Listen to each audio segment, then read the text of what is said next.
안녕하세요.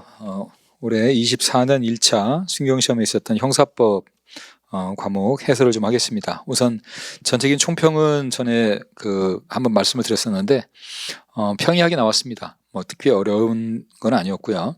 다만 기존에보다 작년보다는 그래도 조금 생각할 문제들이 조금 더 있었어요. 그래서 한 중 정도라고 저는 말씀을 드렸는데 그래도 뭐 아주 어려운 시험은 아니었습니다. 다만 이제 조금 이렇게 생각을 해볼 만한 것들이 있어서 학설도 좀 그렇고요. 전에보다는 학설이 조금 더 많이 나왔죠. 학설도 좀 많이 나오고 그래서 조금 더 기본기가 좀 튼튼하냐라는 걸 물어보는 문제들이 좀 추가됐고 개수 문제도 좀 조금 추가되고 그래가지고 지난번보다는 난이도는 좀 올라간 것 같다라고 생각을 하시면 될 것 같습니다. 그렇지만 뭐 그래도 아주 어려운 시험이 아니었기 때문에 공부를 착실하게 하신 분들은 뭐 좋은 점수 나왔을 거라고 생각이 됩니다. 자, 해설 한번 해보겠습니다. 1번에 죄형법정주의. 1번에 보면 거기 셋째 줄에 불쾌감 가지고 체크하라고 그랬죠. 우리 명확성 원칙의 반환을 따질 때 감자 들어가는 거, 감자 불안감, 교육감 뭐 이런 거 들어가면 다 명확한데 불쾌감만 아니라고 했습니다. 그래서 쾌쾌한감 이렇게 해가지고 이거 명확하지 않다고 좀 외우라고 그랬죠. 이게 불쾌감 관련된 거. 그래서 이건 죄형법정주의 위배되는 거고. 이번에는 공개명령은 보완처분이죠. 우리가 소급표 금지 원칙은 소급해서 처벌하는 걸 금지하기 때문에 형벌에 관한 것만 소급 적용이 금지됩니다. 그래서 공개명령 같은 보완처분은 이건 소급해도 상관이 없어요. 그래서 공개명령 제도는 적용되지 않고요. 3번은 판례죠. 어린이집 대표자를 변경하였음에도 변경인가를 받지 않은 거하고 둘째 줄에는 설치인가를 받지 않은 건 다른 거죠.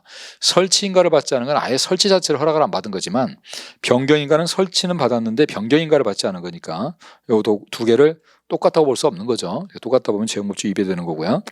4번에는 공기업이죠. 첫째 줄에는 공기업 가지고 기억을 하죠. 우리 위임이 가능하냐 했을 때 밑에다가 위임할 수 있는 거를 우리가 그냥 암기하기 쉽게 사장님이 부하 직원한테 시킬 수 있냐를 검토하자고 그랬는데 공기업은 공기를 띄운다. 분위기 좀 띄워라. 사장님이 부하 직원에게 분위기가 왜 이래 분위기 좀 띄우지 라고 할 수 있다고 해서 이거 위헌이 아니라고 외웠던 겁니다. 그래서 4번이 틀린 겁니다. 이 죄형법정주의는 그냥 단순하게 암기를 해야 되는 게 많아요. 그냥 이해를 통해서 풀려고 공부를 하시면은 이건 굉장히 어렵습니다. 이해가 될 수 있는 내용이 아니에요. 그래서 제가 지금 말한 것처럼 불쾌감, 뭐 공기업 이런 것처럼 헷갈리지 않게 해두는 게 훨씬 중요합니다. 그래서 잘 정리해 두시고, 자, 이번에 형법의 적용 범위. 1번에 범죄에서 외국에서 형의 전부 또는 일부의 집행을 받은 자, 외국에서 형을 살았으면 우리나라에서 반드시 빼줘야 되죠. 따라서 감경 또는 면제할 수 있다가 아니라 면제하여야 한다고. 조문 문제입니다. 이번에 법령 제정 당시부터 폐지 이전에 스스로 유효기간을 구체적인 일자나 기간으로 특정하여 효력의 상실을 예정하고 있던 법령이 자 한시법이네요. 자, 우리 법이 개정됐을 때 1조 2항을 적용해 주자는 게 우리 법 조문인데 우리 대법원이 과거에는 동기설이라는 걸 들어가지고 반성적 고려인지를 따져가지고 1조 2항 적용 여부를 검토했다가 최근에 동기설을 폐기하고 나서 이제 1조 2항 다 적용한다 라고 하면서도 그래도 아직은 1조 2항을 적용할 수 없다고 하는 게 지금 2번에 나오는 한시법이라고 그랬어요. 그래서 이 한시법에 있어서는 이 1조 2항을 적용하지 않아 가지고 그냥 과거의 행위를 바뀐 법으로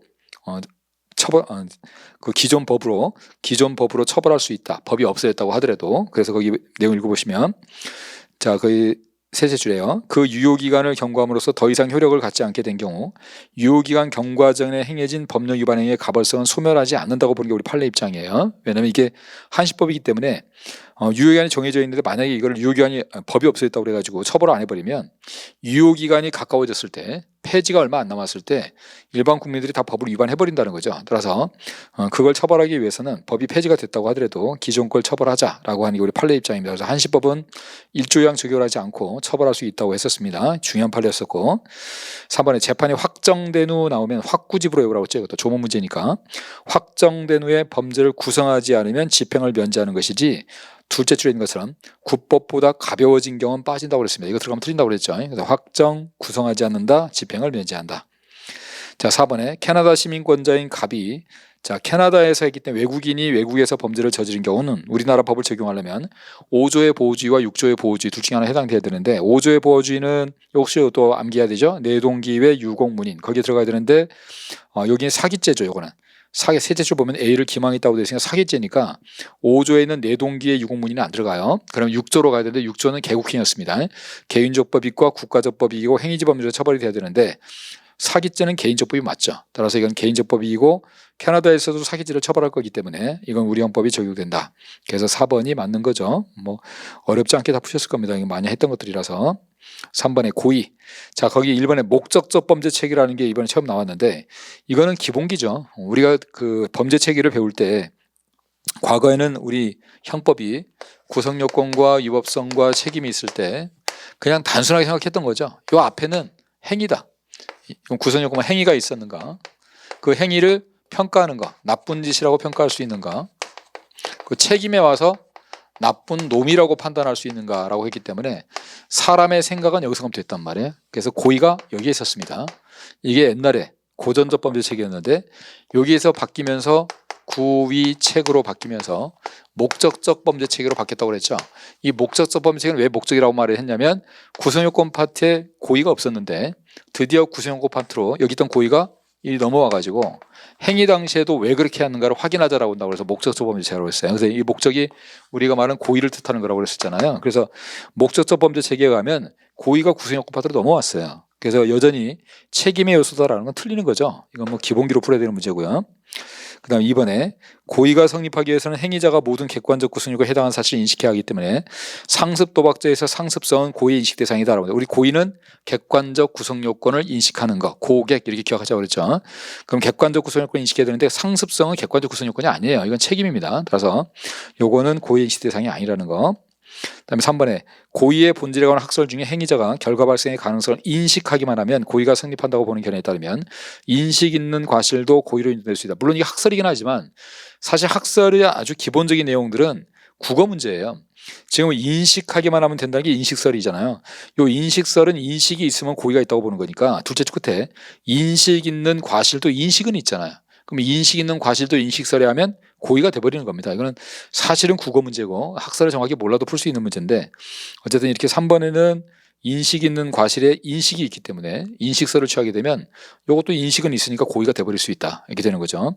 그래서 3번이 맞는 거고 4번에 보면 방조범은 정범의 실행을 방조한다는 방조의 고의와 정범의 행위가 구성요건에 해당하는 행위인자 외에는 정범의 고의가 있어야 된다. 우리 교사범과 방조범은 고의가 두 개가 있어야 된다. 그래서 교사, 방조, 사방으로 고고, 고의 두 개 있어야 된다고 그랬죠. 그래서 정범의 고의, 방조의 고의 다 있어야 되고 끝에 다만 정범의 고의는 정범이 뭘 하는지를 구체적인 것까지 알 수는 없잖아요. 방조하는 사람이. 그래서 구체적인 내용까지 알 필요는 없다. 그냥 범죄에 해당된다는 정도만 저놈이 나쁜 짓을 하고 있거나 정도만 알고 있으면 된다고 그랬습니다. 그래서 구체적인 내용까지 인식되는 건 틀린 거죠. 그래서 맞는 거는 3번이고요.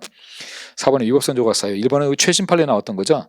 1년에 연속되는 행위로 인해서 침해 상황이 중단되지 않거나 일시 중단되더라도 추가 침해가 곧바로 발생할 객관적인 사유가 있는 경우 그중 일부 행위가 범죄의 기수에 이르렀을지라도 정당방위 요건 중 침해의 현재성이 인정된다. 이게 최신 판례 나오면서 굉장히 중요하다고 했던 판례 중에 하나입니다. 이게 이제 노사 갈등이 있는데 사장님이 사무실에서 나가려고 하는데 노조원들이 막았잖아요. 노조원들이 막았을 때 그 사장님이 노조원하고 시비가 붙는 과정에서 노조원을 깔고 앉았습니다. 그럼 노조원을 깔고 앉았기 때문에 그거는 침해가 있는 거죠. 그래서 노조원들이 사장님을 강제로 이렇게 세웠죠. 강제로 이렇게 세운 것까지는 정당방위라 볼 수가 있는데 문제는 이렇게 세웠으면 더 이상 이제 노조원들이 깔려 있지 않기 때문에 침해는 끝난 거로 봐야 되는데 계속 그 사장님을 놓지 않고 잡고 있었어요. 폭행을 계속했다는 거죠. 자, 여기에서 정당방위 문제가 생겼는데 우리 판례는 뭐라고 했냐면 이 사장님이 앞으로도 사무실을 나가려면 뚫고 나가야 되거든요. 그럼 여전히 근로자들을 밀어제칠 수밖에 없는 상황이고 따라서 거기 1번에 있는 것처럼 그거죠. 첫째, 침해 상황이 중단되지 않거나 일시 중단됐다 하더라도 일단은 근로자를 깔고 앉았었지만 이렇게 세웠잖아요. 일단 중단됐다 하더라도 추가 침해가 곧바로 발생할 객관적 사유가 있다는 거죠. 어차피 이 사장님은 계속 근로자들을 뚫고 나가려고 했었기 때문에 그게 예상이 돼 있으니까 침해 현재성이 인정된다라고 했던 판례 잘 아실 거고요. 그 다음 2번에 갑이 A를 살해하기 위해서 총을 쏴서 A가 사망했는데 알고 보니 A도 갑을 살해하기 위해서 갑에게 총을 조준하고 있었더라. 자, 갑은 A를 죽이려고 하건 나쁜 놈입니다. 근데 알고 봤더니 A도 갑을 죽이려고 해서 보니까 갑은 우연히 정당방위가 돼버린 거죠. 이런 걸 우리가 우연방위라고 했죠. 그래서 우연히 찍어서 1등한 나쁜 놈 우리가 기억했던 건데 여기 이제 나쁜 놈이 되니까 위법성이 조각되지 않는다고 우리가 기억했던 거 그것만 아셔도 충분히 풀 수 있는 문제인데 일단 우연방위에서 학설이 많습니다. 근데 여러분 우연방위의 기본적 개념은 우연방위는 금방 얘기한 것처럼 나쁜 생각을 갖고 있는 놈이에요. 나쁜 놈입니다. 따라서 주관적 정당화 사유 즉 생각이 좋지 않아요. 주관적인 것을 좋게 해줄 수 있는 사유, 주관적 정당화 사유가 없는 게 우연방위죠. 그래서 제가 우주가 없을 기호라고 했잖아요. 우연방위는 주관적 정당화 사유가 없는 경우. 그럼 그것만 알아도 주관적 정당화 사유가 없는 게 우연방위니까 셋째 줄에 주관적 정당화 사유가 필요하다는 견해에 의하면 얘는 주관적 정당화 사유가 없기 때문에 유법성이 조각될 수가 없는 거예요. 이건 사실은 뭐 기본 개념만 가지고 학설을 몰라도 풀 수 있는 문제입니다. 그래서 유법성이 조각된다 그러면 틀린 거고요. 그래서 우리가 이걸 외울 때도 우연히 찍어서 1등한 나쁜 놈으로 외웠잖아요. 유법성 조각되지 않는다고. 그다음에 3번에 위난을 피하지 못할 책임 있는 자에게는 긴급피난이 허용되지 않기에 이들이 감수할 범위를 넘는 위난에 처한 때도 긴급피난이 허용되지 않는다. 우리 긴급피난은 소방관이라든지 경찰관 같은 경우는 감수해야 될 범위가 있다고 그랬습니다. 다만 죽는데도 불구하고 들어가고 그러는 건 아니라고 그랬잖아요. 그래서 거기 범위를 넘는 위난까지 그 긴급피난이 안 되는 건 아니다. 그래서 3번이 틀렸고 4번에 무고죄는 국가의 형사사법권의 적정한 행사뿐만 아니라 개인이 부당하게 처벌받지 않을 이익을 부수적으로 보호하는 것. 우리 개인의 이익을 부수적으로 보호하는 것도 된다도 기억해야 된다고 그랬죠. 자, 근데 이번에 그게 나온 게 아니라 승낙, 이것도 많이 나온 거죠.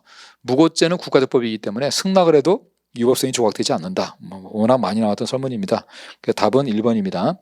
이번 시험을 제가 평이하다고 말씀드린 이유는 기존에 중요하다고 강조되는 것들 위주로 나왔기 때문에 사실 조금만 공부했으면 다 중요하다고 강조하는 것들이 나와서 점수를 이렇게 뭐 어렵지 않게 잘 받을 수 있다고 해서 제가 평이하다고 말씀드리는 거예요. 만약에 너무 지엽적인 것이 좀 많이 나오고 그랬다면 사실 공부가 좀 쉽지 않았을 텐데 중요하다고 생각되는 것이 많이 나왔고 또 하나는 학설이 적게 나오면 판례나 암기를 해서도 풀 수 있기 때문에 사실 그 판례를 이해하지 못하고도 그냥 판례를 눈에 많이 익혀놓으면 풀 수 있는 경우가 많이 있어요. 그래서 제가 평이하다고 말씀을 드리는 겁니다. 자, 5번에 보면 1번에 사채업자 갑이 채권 출심을 위해서 채무자 A에게 채무를 변제하지 않으면 A가 숨기고 싶어하는 과거 행적과 사채를 쓴 사실 등을 남편과 시댁에 알리겠다. 이게 정당이가 될 수 있는 건 아니겠죠. 그다음에 2번 같은 경우도 A 주식회사로부터 공립 유치원의 놀이시설 제작 및 설치 공사를 하도록 받은 갑이 유치원 행정시장 등에게 공사대금의 직접 지급을 요구했으나 거절당하자 물론 공사대금을 받을 권한은 있어요. 다만 자기가 권한이 있다고 해서 밑에 둘째 줄 놀이시설 일부 대인 보호대를 칼로 뜯어내고 놀이시설 철거하는 건 안 되는 거죠. 우리가 정당행위라는 것이 자기가 권리가 있으면 요구할 수 있는 권리가 있긴 하지만 그것도 내가 만약에 피해를 당했을 때 고소하겠다. 뭐 손해를 배상하지 않으면 뭐 소송을 취하지 않겠다. 이런 정당한 권리를 말하는 거지 이렇게 뭐 손괴를 해버리거나 이런 건 정당이 될 수가 없어요. 그다음에 3번에도 갑이 자신의 가옥 앞 도로가 폐기물 운반 차량의 통행로로 이용되어 가옥 일부에 균열 등이 발생하자 도로에 트랙터를 세우거나 철책 펜스를 한 거 이건 교통방해죄가 되는 거죠. 아무리 자기 땅이라고 하더라도 막지 못한다고 그랬습니다. 이것도 정당할 수가 될 수가 없고요. 4번에 이것도 최근에 한 판례죠. 학교법인의 전 이사장 A가 부정 입학과 관련된 금품 수수 혐의로 구속되었다가 그 학교법인이 설립한 B대학교 총장으로 선임됨에 따라 학내 갈등을 빚던 중 총학생회 간부 갑이 대학 운영의 정상화를 위해서 A와의 대화를 꾸준히 요구했으나 학교의 소극적인 태도로 인해서 면담이 성사되지 않자 이게 불가피했다는 겁니다. A를 직접 찾아가 면담하는 이외에는 다른 방도가 없다는 판단 아래 A와의 면담을 추진하는 과정에서 총장실 진입을 시도하거나 교무위원회 회의실에 들어가 총장 사퇴를 요구하는가. 우리 판례가 이게 정당성의 요건, 정당행위의 요건, 뭐 긴급성, 보충성 이런 요건 다 갖췄다고 했던 판례입니다. 그 최신 판례 뭐 공부하신 분들은 다 맞출 수 있을 거고요. 그래서 4번이고 6번에 이것도 우리가 판례가 중요하다고 해서 사례로 나올 것 같다고 말씀드렸었는데 바로 사례가 나왔죠. 이게 A는 관장 B가 운영하는 복싱클럽에 회원 등록을 한 후 등록을 취소하는 문제로 B로부터 질책을 들은 다음 약 1시간이 지나서 다시 복싱클럽을 찾아와서 B에게 항의를 하였다. 그 과정에서 A와 B가 서로 멱살을 잡아당기거나 뒤엉켜 몸싸움을 벌였다. 이를 지켜보던 코치 갑은 A가 왼손을 주머니에 넣어 특정한 물건을 꺼내 움켜쥐자 조금만 주의를 기울였으면 흉기가 아니라는 것을 알 수 있었음에도 이게 뭘 뜻일까요? 자, 이거 오상방이라는 거 아시겠죠? 우리가 이게 최신 판례 보면서 이게 오상방이 사례로 나올 수 있다고 말씀드렸던 겁니다. 근데 바로 나왔는데 우리 오상방이는 우리가 요상한 남편 실수한 부인으로 기억했죠. 실수한 부인이에요. 그래서 이건 과실범으로 가는 문제가 생기는 게 오상방이라고 했습니다. 아까 우연방이는 우연히 찍어서 1등한 나쁜 놈 해가지고 유법성이 조각되지 않고 유법하다고 결론을 나는 건데 오상방이는 과실범으로 가요. 과실범은 주의 의무를 다 했는가, 즉 과실이 있는가를 따져야 되는데 지금 설문에 주의를 조금만 했다면 괜찮았을 것이다 라고 하는 거 나오면 과실이 있다는 걸 얘기해 주는 거예요. 그럼 과실범으로 처리할 수 있다는 걸 알려주는 거죠. 그러면 조금만 주의를 기울였으면 흉기가 아니라는 것을 알 수 있었음에도 불구하고 B를 찌르기 위해서 흉기를 꺼낸다고 오인해서 A를 다치게 해서라도 이를 막고자 A의 왼손을 때려 손가락 골절상을 입혔다. 자, 상해를 입혔는데 자, 오상방위는 요상한 남편 실수한 부인이니까 과실로 갈 것이고 상해니까 과실 치상으로 결론이 나겠죠. 일단 우리가 그렇게 결과를 낼 수 있는데 자, 학설 보겠습니다. 엄격 고의설, 그럼 제가 학설 이름에서 찾으라고 했어요. 엄격 고의설은 오상방위는 위법성 인식이 없는 경우인데 위법성 인식을 고의로 보는 학설이 엄격 고의설이고 따라서 위법성 인식이 없기 때문에 고의가 날아간다고 그래서 학설의 엄격 고의설에서 고의를 X를 딱 지우면 돼요. 그럼 이 학설은 과실범으로 갑니다. 과실범으로. 그 다음에 이번에 제한적 고의설도 고의를 지우시면 돼요. 그럼 이건 과실범으로 가는 겁니다. 자, 다만 엄격 고의설과 제한 고의설의 차이점은 위법성 인식을 고의범으로 보는 걸 엄격 고의설이라고 하는데 이게 문제가 뭐가 있냐면 위법성 인식도 하나의 고의다라고 하니까 고의 안에는 사실의 인식도 들어있고 위법성 인식도 다 고의 안에 들어있다고 보는 게 고의설이란 말이에요. 이렇게. 그래서 사위가 같이 산다고 그랬잖아요. 고씨 집안에. 그럼 사위가 같이 살고 있을 때 이걸 고의설이라고 하는데 사실의 인식이 없으면 고의가 없어지는 거 당연해요. 근데 위법성 인식이 없어도 고의가 없어지는 게 이 고의설이란 말이에요. 그럼 이 위법성 인식이 없을 때 고의가 없다고 하는 건 좋은데 문제는 여러분 위법성 인식과 사실 인식의 차이점이 좀 있죠. 사실은 잘못할 수도 있지만요.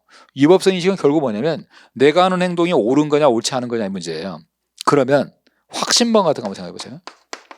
확신범은 자기가 하는 일은 뭔지는 알아요. 하지만 이 사람은 자기가 위법하지 않다고 생각하고 있습니다. 그럼 이 사람은 위법성 인식이 없는 사람이에요. 근데 이 고의설에 취하면 위법성 인식이 없으니까 뭘로 가버리냐면 과실범으로 가는 문제가 생기는 거예요. 이렇게. 그럼 이 고의설을 취하다 보니까 확신범처럼 자기가 하는 행동이 떳떳하다고 행동이 옳다고 생각하는 사람은 전부 과실범으로 처벌되는 문제점이 생기는 거예요. 그래서 이걸 시정하기 위해서 나온 학설이 뭐다? 이게 제한적 고의설이라고 했잖아요. 자, 제한적 고의설은 고의의 개념을 조금 평상시하고 좀 다르게 해서 가자. 제한하자. 원래 고의라는 건 알았냐 몰랐냐의 문제인데 위법성 인식이 있냐 없냐를 갖고 따져버리면 아니니까 위법성 인식을 몰랐다고 하더라도 인식에 가능성만 있었다면 그냥 고의가 있는 걸로 보자라고 하는 게 제한적 고의설이란 말이에요. 그래서 제한적 고의설은 가능성을 따져요. 그래서 가능성을 따지면서 만약에 가능성만 있었다면 고의로 가버리는 거예요. 그래서 거의 둘째 줄에 가능성이 있었다면 과실치상이 되는 게 아니라 고의범으로 가야 되는 겁니다. 이게 제한적 고의설이에요. 그 다음에 3번에 보면 엄격 책임서는 책임을 지우라고 그랬죠.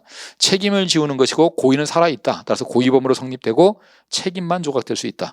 그래서 고의가 조각된다가 틀리고 법효과 제한적 책임서는 효과를 제한한다고 그랬죠. 효과를 제한해. 그럼 무슨 얘기냐? 우리 법효과 제한적 책임서는 고의의 이중적 기능을 얘기하기 때문에 고의가 여기에도 있고 여기에도 있다고 보는데 행위 자체는 고의 행위로 보되 효과만 과실책임으로 제한하자. 이게 법효과 제한적 책임서란 말이에요. 그래서 법효과 제한적 책임서는 현재 우리 통설이죠 이게. 그래서 과실치상죄가 성립한다. 이게 4번이 맞는 설문이죠. 오상방위나 우연방위가 지금 시험에 다 나왔는데 이거는 우리가 학설 정리하면 금방 쉽게 맞출 수 있는 것들이니까 잘 정리를 해두시고요. 그 다음에 7번 결과적 가중범. 기억반에 교통방해 치상죄가 성립하려면 교통방해 행위와 사상의 결과 사이에 상당 인과관계 있어야 되고 행위 시의 결과의 발생을 예견할 수 있어야 되고 행위와 결과 사이에 피해자나 제3자의 과실 등 다른 사실이 개입되었더라. 우리 판례 상당 인과관계에서는 흔히들 있을 수 있는 일이냐 그걸 갖고 따진다고 그랬습니다. 근데 거기 다른 사실이 개입돼도 인과관계 인정하죠. 칼로 찔러서 사람이 병원에 입원하면 이 다른 사실 중에 대표적인 것이 합병증. 합병증은 일어날 수 있는 거다. 충분히 예상할 수 있다. 그럼 칼로 찌른 사람이 찔렀는데 찔른 것 때문에 죽은 게 아니라 합병증으로 죽었어도 인과관계를 인정하자는 게 우리 판례 입장이잖아요. 그래서 이렇게 제3자의 과실이나 다른 사실 개입된 거, 합병증이 일어난 거, 또 김밥 먹지 말라고 하는데 환자가 김밥을 먹어버리는 바람에 죽었다라고 하든지 그런 게 충분히 예상할 수 있는 거라면 인과관계 인정하는 게 우리 판례라는 거. 그래서 기억번은 맞는 거고. 니은번에 우리 결과적 가중법 나오면 우리 항상 고치려다가 실수로 중한 결과라고 했어요. 그래서 결과적 가중법은 기본적으로 고의 기본범죄를 가지고 고의 기본범죄에다 치자 붙이는 게 결과적 가중법인데 실수로 중한 결과는 반드시 실수로 발생해야 된다고 그랬습니다. 그래서 기본범죄인 고의와 중한 결과는 실수로 이렇게 요건 실수로 고의와 그래서 고의 기본범죄와 과실범의 결합 형태라고 그랬잖아요. 그러면 기본범죄는 반드시 고의해야 되고요. 중한 결과는 기본적으로 실수해야 되죠. 요게 이제 진정 결과적가중범이죠. 다만 요게 고의까지 되는 것은 부진정 결과적가중범이고 진정 결과적가중범은 실수. 그래서 실수로 중한 결과를 기억하라고 했었습니다. 그래서 지금 거기 보시면은 기본 범죄는 반드시 고의만 돼요. 그래서 고치려다가 기억하시면 과실은 아니라는 거 아실 수 있을 거고요. 그 다음에 디귿번도 결과적 가중범의 공동도범이 성립할 때 기본 범죄는 고의이기 때문에 기본 범죄는 둘 다 고의가 있어야 되지만 결과는 아까도 했지만 실수로 정한 결과이기 때문에 결과를 공동으로 할 의사가 필요한 게 아니죠. 만약에 결과를 공동으로 할 의사가 있었으면 그건 둘 다 그냥 고의범의 공동정범이 돼버리는 것이고 결과는 실수로 발생했을 때 결과적 가중범의 공동정범이 되는 겁니다. 그래서 결과를 공동으로 할 의사도 필요하다 틀린 거고, 그다음에 실화죄에서 공동의 과실이 결합되어서 화재가 발생한 경우 적어도 각 과실이 화재에 발생해서 하나의 조건이 되었다면 그 공동조범인을 제공한 사람들은 각자 실화죄 책임다. 이것도 최신 판례죠. 우리 담배꽁초 버린 사건이 있었잖아요. 그것도 공동 책임을 진다고 했던 겁니다. 그래서 나하고 다 두 개가 틀렸고요. 8번에 갑은 A가 술에 만취해서 심신상실 한거불능 상태에 있었다고 인식하고 그러한 상태를 이용해서 간음할 의사로 A를 간음했으나 실제로는 A가 심신상실 한거불능 상태에 있지 않았던 경우에 불능미수 보는 거 아시죠? 이거 불능미수고 장애미수 아니라는 거 잘 아실 거고, 2번 갑은 A가 운영하는 주점에서 양주를 절취할 목적으로 야간에 그 주점의 잠금 장치를 뜯고 침입해서 주점 내 진열장에 있던 양주를 미리 준비한 바구니에 담던 중이죠. 자, 끝에 보면 중강도죄의 기수미수를 따지는데 중강도죄는 절도죄의 기수미수를 갖고 따진다. 근데 지금 바구니에 담고 있던 중이니까 착수는 했지만 훔치지는 못했다. 따라서 중강도죄도 미수가 성립한다. 그다음에 3번에 갑이 금품을 훔칠 목적으로 A의 집에 담을 넘어서 침입한 후 부엌에서 금품을 물색을 했죠. 자, 물색을 했으면 당연히 절도죄 착수 있는 것이고 인정되지 않는다 틀렸고, 갑이 A를 강간하려고 속옷을 강제로 벗기고 음부를 만지던 중에 A가 수술한 지 얼마 되지 않자 배가 아프다면서 애원하는 바람에 간음행위를 중단했습니다. 중지미수 아니죠? 우리 중지미수는 판례 하나만 기억하면 된다고 그랬죠? 친해지면 웅해지겠다. 이것만 중지미수예요. 나머지 전부 장애미수입니다. 그래서 자의성 인정되지 않는다 맞는 거고 틀린 거는 3번이고요. 9번 포괄일제의 범행 도중에 공동점업으로 범행에 가담한 자는 가담 이후의 범행에 대해서만 공동점으로 책임을 지고 가담 이전에 이미 이루어진 종절의 범행을 알았다고 하더라도 가담 이전의 범행에 대해서 공동점으로 책임지지 않는 거고, 이번에 수표금액의 지급 또는 거래 등 처분을 면할 목적으로 금융기관의 허위신고자를 처벌하는 부정수표다수법의 허위신고죄. 자, 요거는 신분인데 이건 발행인이 아닌 자는 이 죄가 질 수가 없습니다. 신분범이에요. 왜냐하면 이 부정수표단속법에서 허위신고자를 처벌할 때 허위신고자 신고를 처벌한 이유는 수표가 부도가 나면 발행인이 처벌을 받아요. 그러니까 발행인이 자기가 처벌 안 받기 위해서 하는 게 허위신고죄거든요. 따라서 허위신고죄는 발행인만 처벌되는 신분범이에요. 그렇다면 발행인이 아닌 자는 신분이 없기 때문에 신분범이 정범이 될 수가 없습니다. 물론 공동정범이나 교사범이나 방조범은 33조의 공범과 신분 규정에 의해서 될 수는 있지만 우리 항상 배우는 거, 특히 허위공무사학생에서 많이 강조했던 거 있죠.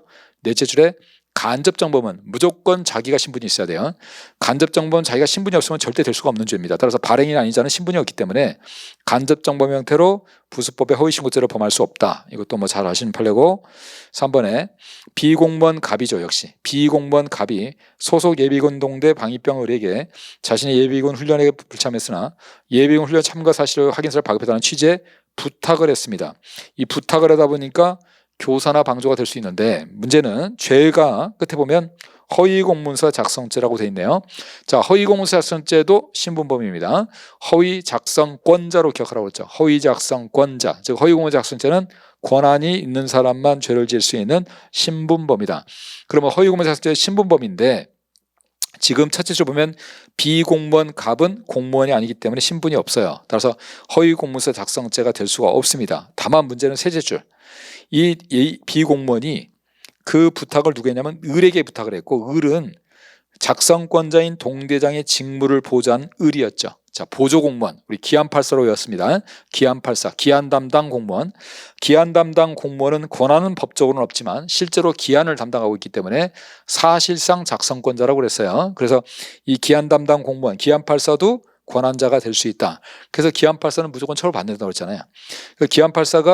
이 기안84가 허위공문서를 작성했기 때문에 허위공문서 작성죄가 됩니다.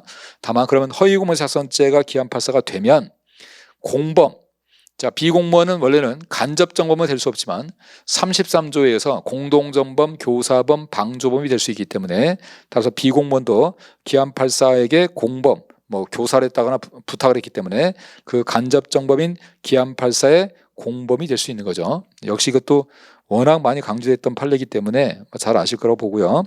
그 다음에 4번에 공동정범의 본질에 관해서 범죄 공동설에 따르면 고의범과 과실범 상호 간에 공동정범이 인정되자. 자, 기본이죠, 그것도. 우리가 판례는 과실범의 공동정범을 인정한다고 했을 때 그 판례가 과실범의 공동정범은 행위 공동설을 취하고 있기 때문에 거기서 그래서 인정한다고 그랬잖아요. 그래서 범죄 공동설을 취해버리면 범죄를 공동으로 할 의사가 있어야 돼요. 그렇기 때문에 고의가 같아야 돼요. 따라서 고의가 같아야 되기 때문에 고의가 없는 과실범에도 공도조 인정될 수 없고 고의범과 과실범도 공도조 인정될 수 없는 거죠, 이것도. 그래서 틀린 거는 3번입니다. 10번에 교사자의 교사행위에 의해서 정범이 범죄의 실행을 결의하게 되었다면 비록 정범에게 범죄의 습벽이 있어서 그 습벽과 함께 교사행위가 원인이 되어 정범이 범죄를 실행하게 되었다 하더라도 교사범이 성립한다. 자, 교사가 유일한 원인일 필요는 없다. 다른 이유가 같이 있어도 특히 상습성 같은 거 그래도 교사가 된다고 그랬고 2번 갑이 을에게 A의 주거에 침입할 것을 교사했으나 을은 A의 승낙으로서 정당하게 주거에 침입했을 때 공범 종속성 중에 제한 종속 형식, 우리 제한 종속 형식은 교사범이 성립하려면 교사범이나 방조범이 성립하려면 정범이 적어도 불법은 되어야 되죠. 그래서 구성요건에 해당하고 위법까지는 해야 된다. 책임은 필요 없다. 이게 제한적 종속이시죠. 그런데 지금 보니까 둘째 줄에 승낙을 받아버렸어요. 우리 주거 침입에서 승낙받으면 얘는 애초부터 뭐가 없죠?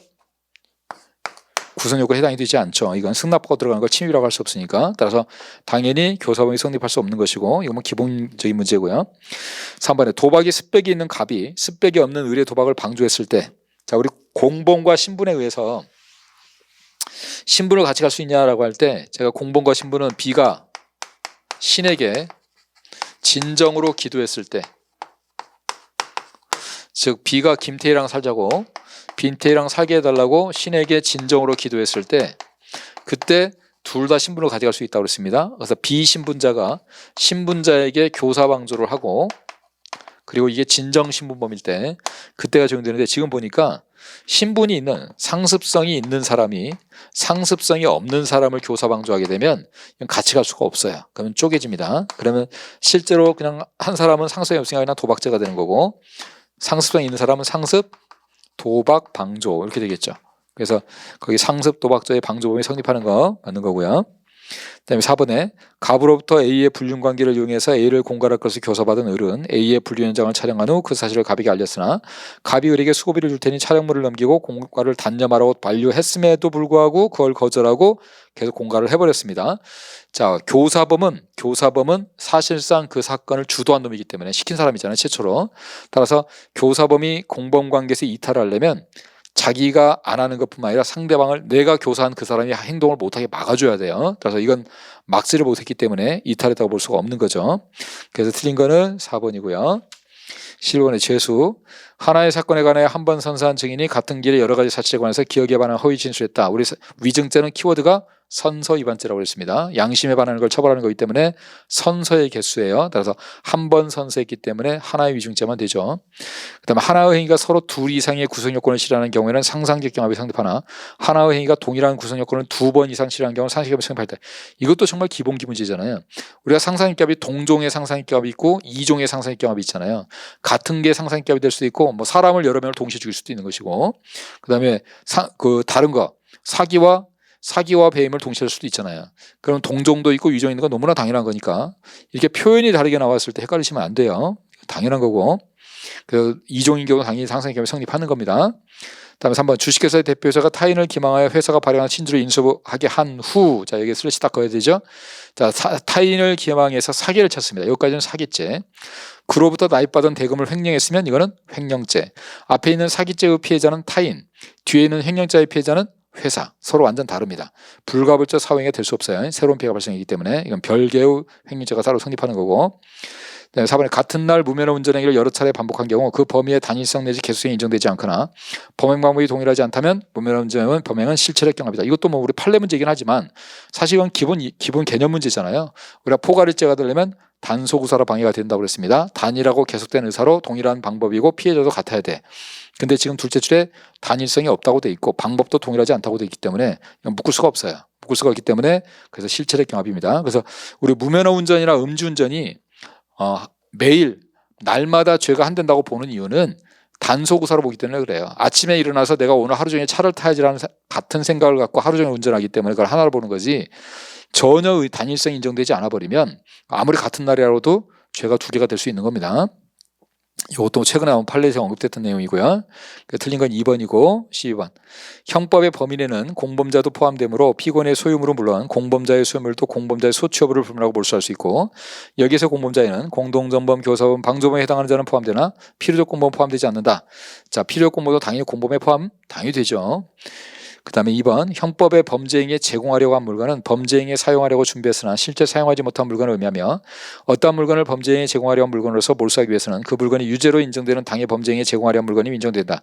당연한 게 몰수라는 것도 형벌이기 때문에 그 범죄와 관련된 그걸로 몰수를 해야지 그 범죄와 상관없는 물건을 몰수할 수는 없기 때문에 당연히 불고불리 원칙상 넷째 줄 그 물건이 유죄로 인정되는 당해 범죄행위에 제공하려 한 물건임이 인정돼야 되겠죠. 그 다음에 3번에 형법은 벌금형이 집행유예, 우리 500만 원 이하의 벌금은 집행유예 되는 거 아시죠? 그 다음에 선고유도 되죠. 우리 선고유예 안 되는 걸로 시험에 자꾸 나오는 건 구류잖아요, 구류. 그래서 벌금형까지는 선고유예 가능합니다. 그래서 3번 틀렸고, 4번에 수뢰자가 뇌물로 받은 수표를 은행에 예금했습니다. 자, 우리 폭탄 돌리기 생각하라고 그랬어요. 폭탄을 터트려버리면 터트리는 사람한테 무조건 몰수 추징합니다. 뇌물은 그대로 갖고 있다가 그대로 반납해야지 폭탄을 안 터트린 건데, 뇌물을 사용했다거나 예금을 해버리면 폭탄 터트린 걸로 본다고 그랬어요. 그러면 예금한 사람이 폭탄을 터트렸기 때문에 예금한 수뢰자한테 바로 몰수 추징해야 돼요. 그래서 증례자한테 추징하는 게 아니다. 그래서 맞는 건 2번이고 13번. 국회의원이 한미자유협정 비준동의안의 국회 본회의 심의를 막기 위해서 최루분 말탄, 이거 당연히 위험한 물건 맞고, 2번. 우리 당구공이나 당구대라고 해도 사용하는 방법에 따라서 위험한 물건이 안 될 수가 있다. 그 대표적인 게 요 판례죠. 셋째 줄. 머리 부위를 툭툭 건드린 것 뿐이잖아요. 때린 게 아니라. 이것도 위험한 물건 아니고. 3번에는 우리 폭행죄에서 위험한 물건이라고 하려면 사람을 겨냥해야 되는데, 둘째 줄에 특정인을 겨냥해 던진 것이 아니기 때문에 이건 사람에 대한 것이 아니기 때문에 위험한 물건 아니고, 4번은 이혼 분쟁 과정에서 아들 승낙 없이 중형 자동차에 태우고 떠나는 피해자들의 일행을 급하게 추격 제지하는 과정에서 소형차로 중형차로 충격한 거죠. 이건 오히려 충격한 소형차가 더 위험하죠. 그래서 자기들이 안 죽는 게 다행이지 중형 자동차를 위험하게 하지는 않는다. 그래서 소형차를 위험한 물건을 보지 않는다. 그래서 위험한 물건은 1번 판례고, 14번. 자신의 웹사이트에 아동청소 석탁추물이 저장된 다른 웹사이트로 연결될 링크를 게시하여 불특정 또는 다수인이 링크를 이용하여, 자, 여기 별다른 제한 없이 바로 접할 수 있다. 이게 별다른 제한 없이 바로 접할 수 있으면 그냥 링크 자체를 음란물로 봤죠. 그래서 음란 보등 전시죄도 되고 통신매체 이용 음란죄도 됐었습니다. 그래서 이 경우도 그 아동 성착취물을 배포하거나 공인이 전시한 걸 평가할 수 있다.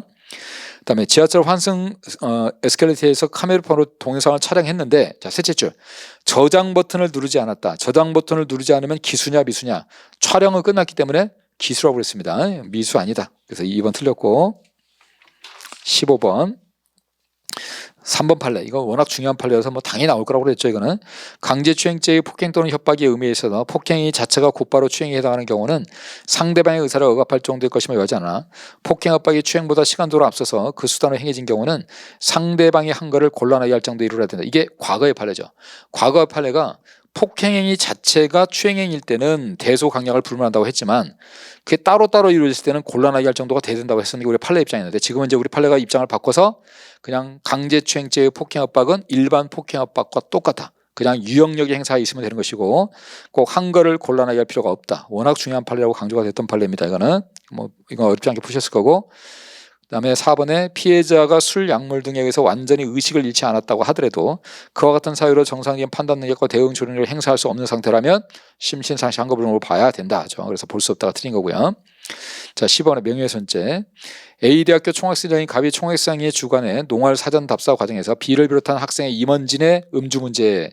자, 우리 공익 문제가 생기는데 제가 팁을 알려드린 게 어떤 단체의 짱들, 간부들의 문제가 생기면 전부 공익 인정한다고 그랬습니다. 이것도 총학생회장 임원들이기 때문에 우리 판례가 당연히 공익성을 인정했고 공익성이 인정했기 때문에 명예훼손죄가 성립하지 않는다고 했고요. 그다음에 니은번에 지역버스 노동조합 조합원인 갑이, 자 이거는 둘째 줄에 버스 노조 악의 축 A와 B를 구속하라. 우리 축구로 외웠죠. 축구는 공이 오면 뻥 차버린다고 그랬잖아요. 그래서 구성요건에 해당하나 뻥 차버린다, 위법성이 조각된다. 요 판례죠. 그리고 이건 모욕죄가 성립하지 않죠. 위법성이 조각돼가지고. 그다음에 디귿번에 셋째 줄 피해 학생에 대한 접촉 보복 행위의 금지 등의 조치를 취했는데 카카오톡 계정 상대 학교폭력법은 접촉 금지 이렇게 말써 있다는 겁니다. 요거는 명예훼손죄가 안 되는 이유가 구체적인 사실이 기재되어 있지 않다. 누군지도 잘 모르겠고, 그래서 이건 명예훼손죄 안 된다고 그랬고, 니을번은 넷째 줄에 불쌍한 인간 판례죠. 우리 불쌍한 인간 또 뭐죠? 구성요건은 되는데 불쌍해서 봐준다. 위법성이 조각된다고 그랬잖아요. 이건.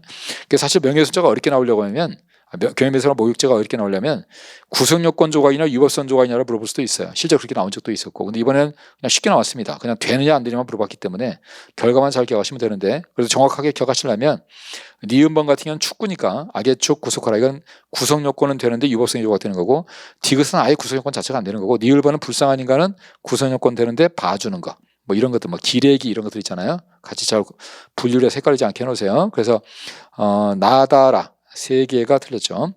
자, 스토킹 범죄. 요것도 우리 최신 판례에서 워낙 강조됐고 요거 워낙 중요하다고 말씀을 드렸는데 바로 요 한 문제를 가지고 스토킹 하나를 가지고 이 한 문제를 만들었네요. 뭐 학생 이거 문제 풀다가 이거 보고 자기 소름이 끼쳤다고 진짜 스토킹 이렇게 나오나 뭐 그랬던 친구도 있다고 하는데 워낙 중요했던 판례입니다. 이거는. 그래서 충분히 이렇게 나올 수 있는 문제인데 1번에 보시면 빌라 아래층에 살던 사람이 주변의 생활소음에 대한 불만으로 이웃을 괴롭히기 위해서 불상의 도구로 수개월을 걸쳐서 늦은 밤부터 이거 된다고 그랬죠. 최근에 판례 나왔던 거.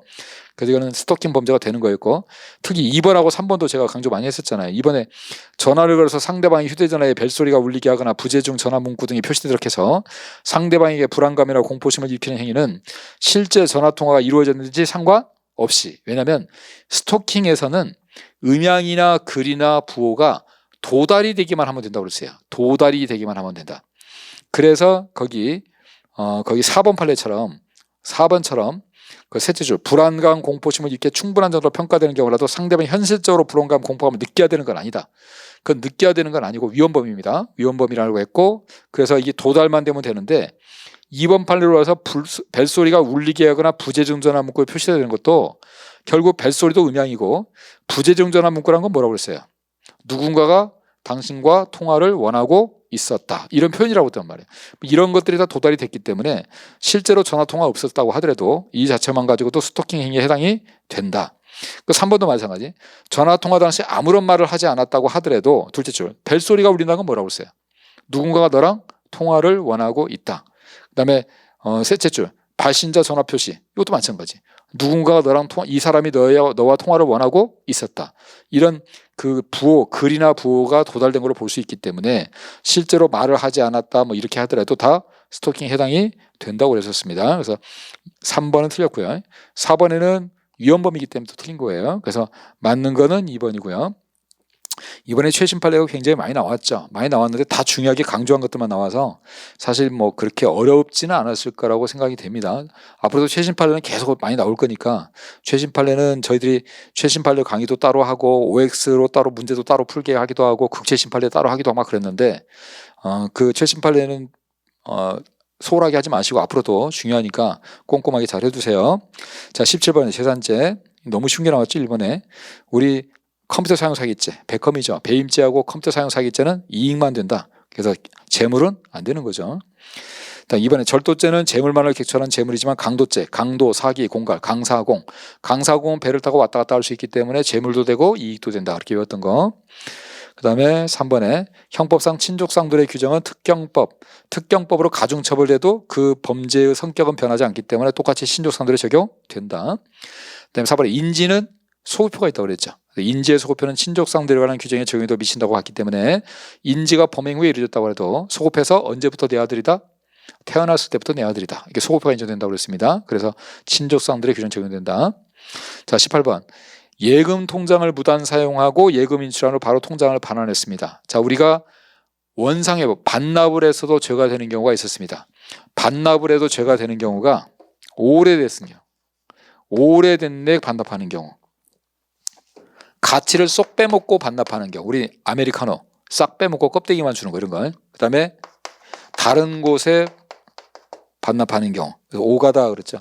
오가다 하는 이 오가다는 이거는 불법 영도사 인정이 되어서 죄가 된다고 그랬는데, 예금 통장을 그대로 반납했다 하더라도 예금 통장은 잔액이 없어지죠. 1,000만 원이 0원으로 바뀌어버리기 때문에 가치를 쏙 빼먹는 거라고 그랬어요. 그래서 이거는 불법 영도사 인정되기 때문에 절도죄가 된다. 이게 이제 신용카드나 이런 거하고 좀 다르다고 했잖아요. 신용카드, 도장 같은 거는 가치가 안 없어지기 때문에 안 된다고 그랬고요.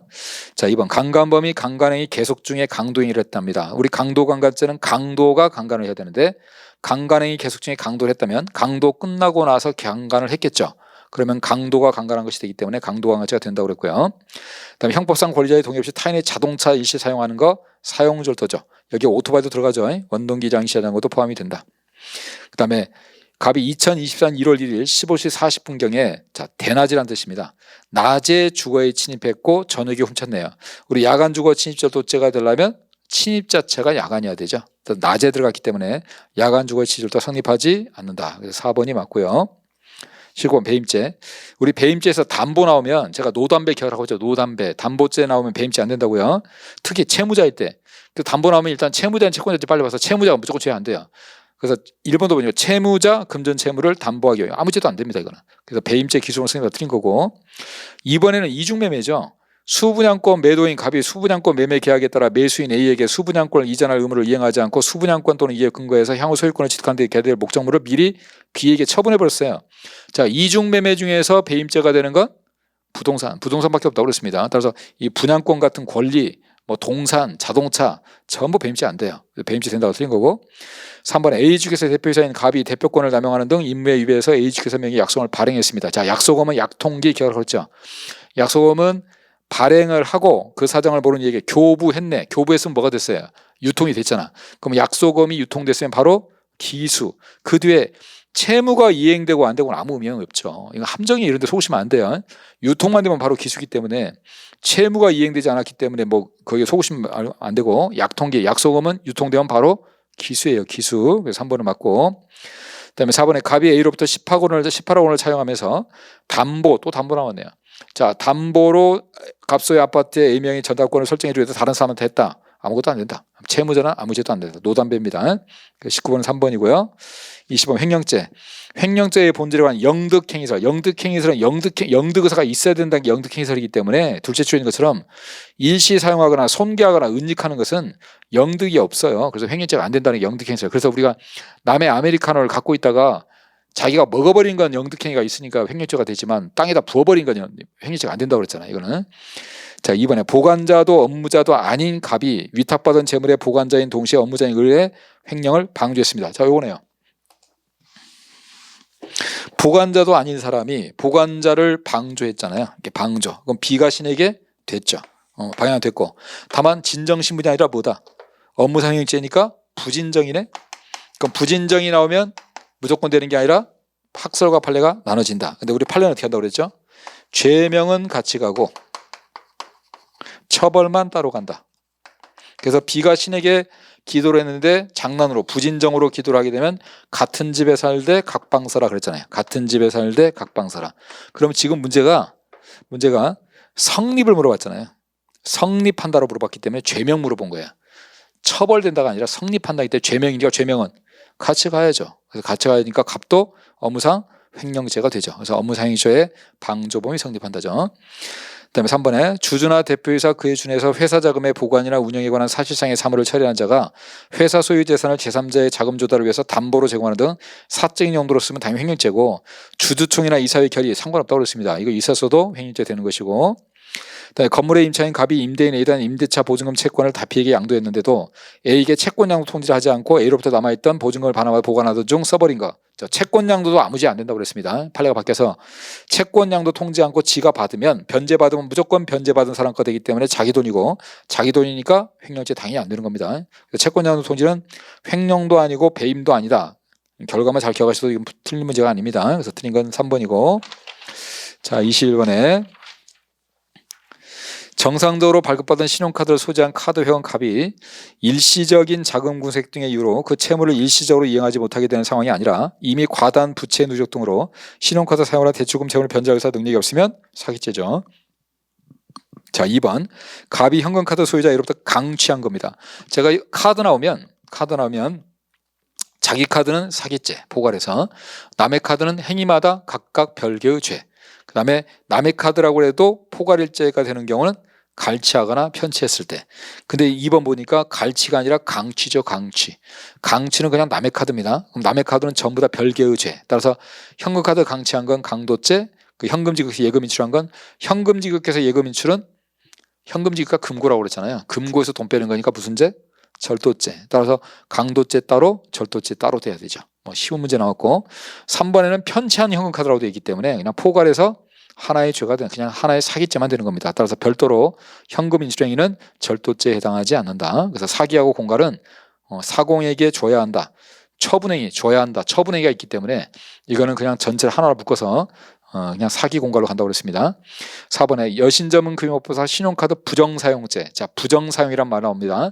문서죄에도 부정행사죄가 있듯이 신용카드도 부정사용죄가 있는데 공통점은 부정사용이기 때문에 권한이 없는 사람이 부정사용이 되려면 OX가 돼야 되니까 권한이 없다 X, 용도에는 맞아야 돼요. 따라서 신용카드 부정사용죄는 용도에 맞게 행사할 경우를 부정사용죄가 됩니다. 자, 그러면 권한이 없어야 돼요. 권한이 없는 사람이 용도에 맞게 써야 돼요. 따라서 이게 부정사용죄가 되려면 넷째 줄, 공갈에 그들의 자유로운 의사에 의하지 않고 점유가 배제돼야 돼요. 다시 말해서 쓰라고 줘버린 것은 권한이 있기 때문에 부정행사가 될 수 없습니다. 이건 사기를 치거나 공갈을 치거나 했다 하더라도 의사에 의하지 않고 받았어야지, 권한이 없어야, 그래야 부정행사죄가 된다, 이런 뜻이에요. 그래서 신용카드를 용도에 맞게 썼다 하더라도 부정사용이 되려면 권한이 없어야 되기 때문에 거기 넷째 줄에 자유로운 의사에 의하지 않고 점유가 배제돼야 된다, 그 뜻입니다. 그래서 틀린 거는 2번이죠. 사기죄. 사기죄에서 피해자에게 대가가 지급된 후 피해자를 기망해 그가 보였던 대가를 다시 편취하면 별도의 죄가 또 되죠. 별도의 사기죄다. 그다음에 적극적 소송 당사자의 원고뿐만 아니라 방어 중에 있는 피고도 소송 사기죄를 당해 질 수 있는 것이다. 뭐 당연한 내용이고, 디귿번에 갑은 A를 기망하여 A가 소유한 B부동산 아무런 부담이 없는 상태에서 시가 10억 원이었는데 그 소유권을 이전받음으로써 B부동산을 편취했는데, 자, 문제는 우리 사기죄 같은 제3범죄는 편취 금액이 얼마인지는 알 필요가 없어요. 일단 사기는 무조건 됩니다. 다만 이게 특경법이라는 것들로 가중처벌을 하려면 금액이 나와야 되죠. 뭐 5억 이상의 금액이 나와야 되기 때문에 이게 이제 특경법을 하려면 금액을 계산해야 되는데, 문제는 부동산 자체는 10억이지만 넷째 줄에 보면 근저당권이라는 게 달려있네요. 자, 근저당권부터 있으면 제가 스크래치 난 거라고 했죠. 집에 근저당권 났으면 스크래치 났기 때문에 그만큼 가격이 떨어지기 때문에 근저당권 채권 최고의 3억 원짜리면 3억 원만큼 스크래치가 난 겁니다. 그럼 얘는 10억을 편취한 게 아니라 7억을 편취한 걸로 봐야 되는 거예요. 그래서 이 근저당권이 스크래치라는 게 좀 잘 아시면, 뭐 물론 이 판례지만 뭐 그렇게 해서도 풀 수 있는 거고, 그래서 요거는 10억 원이 아니라 10억 마이너스 3억이 돼서 7억이 되는 거예요. 7억. 그다음에 금방에서 마치 귀금속을 구입할 것처럼 가정에서 금방 주인으로부터 순목걸이 등을 건네받은 다음, 우리 이거는 사기죄가 안 되는 이유는 사공에게 줘야 한다. 사기와 공갈은 처분행위가 있어야 되는데 처분한 적 없다. 그냥 훔쳐간 거다. 절도죄죠. 그다음에 거래의 상대방이 일정한 사정에 관한 고지를 받았다면 당해 거래에 임대하지 않았을 것이 경합시장 명백한 경우에 그 거래를 인해서 재물을 수취하는 자에게는 신의 원칙상 사전에 그와 같은 사실을 고지할 의무가 있는 것이고, 따라서 얘기를 해야 될 걸 안 하면 부작위한 사기죄가 되는 거죠. 그래서 가나 마 세 개가 맞습니다. 방화죄. 갑이 지붕과 문짝 창문이었고 담장과 일부 벽체가 붕괴된 철거 대상 건물로서 사실상 기거 취침에 사용할 수 없는 폐가네, 폐가. 자, 어디 폐가는 이건 건조물로 볼 수 없다. 건조물로 볼 수 없으니까 물건이다. 자, 물건이면 일반 물건 방화죄가 되는 거면 됐다. 근데 물건은 자기 소유하고 물건은 구체적 연범이다. 우리 자기 물건 구치야 이렇게 외웠죠. 그러면 구체적 연범이기 때문에 구체적 연범은 또 미수를 처벌하지 않는다. 근데 미수범으로 처벌된다가 틀린 거죠. 미수범으로 처벌된다. X. 그다음에 갑이 A의 집에 불을 놓은 후 불이 붙은 집에서 탈출하는 A를 막아 탈출하지 못하게 하는 거. 이거 현주건조 방화 치사죄 안 된다고 그랬습니다. 왜냐하면 현주건조 방화 치사가 되려면 중한 결과가 발생해야 되는데 불은 질렀는데 탈출하려는 이라고 되어 있죠. 사람이 살아서 나와버렸다. 그럼 이건 현주건조물 방화치사가 아니라 그냥 현주건조물 방화죄만 되는 것이고, 그 후에 사람을 다시 탈출하지 못하게 해서 죽였으니까 별도의 살인죄가 되는 것이고, 행위가 두 개니까 상상의 경합이 아니라 실체의 경합이죠. 뭐 이것도 많이 우리 공부했던 거고요. 자, 3번. 노상에서 전봇대 주변에는 쓰레기, 우리 쓰레기 무주물은 자기 소유라고 한다고 했습니다. 그래서 자기 소유 일반 물건 방화죄. 그 뭐 3번 섬이 너무 뻔한 게 나와버려가지고요. 자, 4번에 일반 물건 방화죄는 일반 건조물 방화죄에 대한 관계에서 법적 용합적 특별 관계에 있으므로 일반 건조물 방화죄가 성립하는 경우는 일반 물건 방화죄는 성립하지 않는다. 물론 일반 건조물 방화죄가 성립하면 일반 물건 방화죄를 성립하지 않는 건 맞아요. 다만 특별 관계가 아니라 보충 관계입니다. 보충 관계. 뭐 4번 설문이 사실 좀 애매할 수 있는데 3번이 너무 뻔하게 나와가지고 뭐 이거 틀린 친구는 없을 것 같은데, 근데 문제 요즘에 지금 아까 우리 목적적 범죄 체계도 그렇고요. 뭐 인식설 이런 것처럼 여러분이 그 좀 그렇게 중요하지 않다고 하는 학설도 이렇게 축제가 자꾸 되고 있으니까 다행히 3번이 답으로 떴어서 다행이지 4번이 답으로 떴으면 틀린 친구도 많으셨을 겁니다. 그러니까 이런 거를 정확히 개념을 좀 알아두셔야 돼요. 특별 관계가 되려면 이 특별 관계하고 보충 관계가 약간 비슷하긴 해요. 비슷비슷하죠. 왜냐하면 A가 안 되면 B가 된다. A가 안 되면 B가 된다. 이건 구조는 똑같거든요. 똑같은데 다만 특별 관계 이거 생각하셔야 돼요. 제가 맨날 얘기했던 거. 그냥 여자친구. 이게 특별히 여자친구가 되는 거예요. 그러면 여자친구도 여자 안에 들어가요. 이 특별 관계는 일반적인 것이 있고 일반적인 것도 포함되면서 그 중에 특별한 거예요. 그래서 특별 관계에 있는 것은 얘는 일반 요건도 다 갖추고 있어요. 갖추고 있는데 특별히 더 갖추는 거예요. 그림을 따지면 이렇게 될 수 있는 거죠. 이렇게 플러스 알파가 있는 거예요. 요것도 있고 플러스 알파가 되는 걸 특별 관계라고 해요. 근데 지금 보세요. 건조물하고 물건은 다른 거예요. 다른 거. 전혀 다른 겁니다. 그래서 이런 건 특별관계라고 볼 수가 없는 거예요. 그래서 특별관계가 아니라 건조물이 안 될 때 물건 된다. 이렇게 보충관계로 하는 겁니다. 자, 그다음에 24번에 갑이 인터넷을 통해서 등기사항 전부 증명서를 열람 출력한 후에 행사할 목적으로 그 증명서 하단의 열람 일시 부분을 수정 테이프로 지운 거. 일시 부분을 고쳤으니까 변조가 맞고요. 니은번 갑과 을은 을이 갑으로부터 1,000만 원을 차용하는 것처럼 가정하여 을의 연인 A로부터 하여금 이를 변제하도록 협박하기로 공모한 후 A를 보증인으로 하는 차용증을 작성하는 자리에서 갑이 위조된 100만 원권 자기합수표 10장이 들어있는 봉투를 자 을에게 교범해서 자기합수표 자체를 봉투에서 꺼내서 보여주거나 위조 사실을 모르는 A에게 보여줬다면 모르겠는데 보여주지 않았어요. 행사죄가 되려면 그걸 보여줘야 행사가 되죠. 이 수표 자체를 보여준 적이 없기 때문에 행사가 될 수가 없는 거죠. 행사죄는 제가 속여야 된다고 그랬잖아요. 사기죄 성격을 갖고 있다고 그랬잖아요. 그래서 니은번은 판례지만 안 되는 거고, 디귿번 갑이 95년에 미국에서 진정하게 발행된 미화 1달러권 지폐와 2달러권 지폐를 화폐 수집가들이 수입하는 회계화폐인 것처럼 만들어 행사할 목적으로 95를 빨간색으로 1928로 고치고 발행법이나 미국 재무부를 상징하는 문양 등등을 빨간색으로 다시 가공했습니다. 일단 첫 번째, 빨간색으로 고치면 누가 믿겠어요? 이거 아무도 믿지 않습니다. 조잡하다. 성형수술을 받았으면 믿어주겠지만 눈썹에다가 검정색 테이프를 붙이면 야, 네 눈썹이 진짜 두껍구나라고 생각할 사람 없다. 너무 조잡하면 믿지 않는다. 그래서 위변조가 될 수 없다. 또 하나, 우리가 변조가 되려면 새로운 증명력이 발생해야 돼요. 별개의 것이 되면 위조가 되는 것이고 좀 더 이뻐졌다는 변조라고 그랬어요. 그럼 이게 좀 더 이뻐졌다가 되려면 1달러짜리가 5달러가 됐다. 그러면 돼요. 그럼 1달러가 5달러짜리로 좀 더 이뻐졌다가 되는데 이거 날짜 바꾸고 그런다고 해서 1달러짜리가 5달러짜리가 되지는 않아요. 여전히 1달러짜리입니다. 그래서 이거는 변조로 볼 수가 없는 겁니다. 새로운 증명이 나오는 것도 아니고 그다음에 너무 조잡하고 그렇기 때문에 변조죄가 안 된다. 그 다음 니을번에 갑은 A 종중의 적법한 대표자가 아님에도 A 종중 소유의 토지가 소유권 보존 등기가 되어 있지 않은 점을 이용해서 자신이 A 종중의 대표자인 것처럼 종중 규약과 회록을 허위로 작성한 후 이를 근거로 이 토지에 대해서 A 종중을 소유자로 갑을 A 종중의 대표자로 소유권 보존 등기를 경유했을 때 대표자가 아닌 놈이 대표자로 등재하면 당연히 부지기자가 되겠죠. 그다음에 미음번 이것도 7심 판례 나왔던 거죠. 사고기한 정한 갑은 검사로부터 교통사고 피해자들로부터 사고 경위에 대해서 구체적 진술을 청취하여 운전자의 도주 여부에 대한 재수할 것을 요청받고는 행사할 목적으로 재수사 결과서를 작성하면서 실제 진술을 청취하지 않고도 청취했다고 적어버리면 당연히 허위공시작성죄가 되겠죠. 당연히. 그래서 나다 두 개가 드렸습니다. 자, 25번 위계로서 구체적인 공무집행을 저지하거나 현실적으로 곤란한 데까지 이르지 않았다 하더라도 위계한 공직방해자 성립하냐. 자, 4번하고 1번하고 설문을 좀 비교하라고 맨날 얘기했습니다. 원래 공무집행 방해죄, 방해죄가 들어가면 추상적 위헌범이다. 추상적 위헌범이기 때문에 현실적으로 침해될 필요가 없다고. 4번 당연히 틀린 거죠. 침해범이다. 현실적으로 방해된다. 그럴 필요 없습니다. 방해죄 들어간 건 업무방해, 공직방해 다 방해죄 들어가는 것은 추상적 위헌범인데, 문제는 1번에 올라가면 위계한 공직방해는 위계 때문에 사기하고 공갈은 사공에게 줘야 한다. 상대방이 처분행위가 있어야 된다. 따라서 아무리 위계를 해도 공무원이 속아서 그에 대한 처분행위를 하지 않으면 위계한 공직방해 안 된다고 그랬단 말이에요. 그래서 위계한 공직방해는 그래서 구성요건에도 공무집행을 방해한다는 구성요건이 들어가 있어요. 일반 공직방해하고 달리. 그래서 위계한 공직방해는 꼭 현실적으로 곤란한 데까지 이르러야만 됩니다. 그래서 1번도 틀린 거고 4번도 틀린 거고요.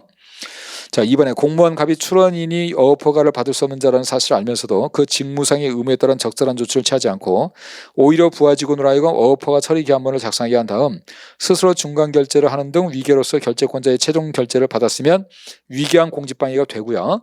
자, 하나의 행위가 자기도 되고 부자기도 되면 동시에 되면 자기범만 성립한다. 그렇죠. 그래서 부자기범인 직무유기죄는 따로 성립하지 않는다.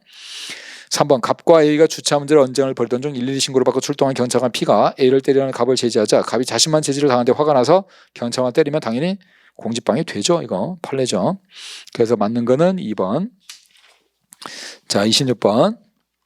기업번 지방자치단체의 교육기관의 장이 수사기관으로부터 징계 사유를 통보받고도 징계 요구를 하지 않아서 주무부 장관으로부터 징계 요구를 하라는 직무이행명령을 받았다 하더라도 그에 대한 이해소를 제기한 경우 수사기관으로부터 통보받은 자료 등으로 보아 징계 사유에 해당함이 객관적으로 명백한 등 특별한 사정이 없는 한 징계 사유를 통보한 으로부터 1개월 내에 징계를 하지 않았다는 것만 가지고는 직무를 유기한 것에 해당하지 않는다.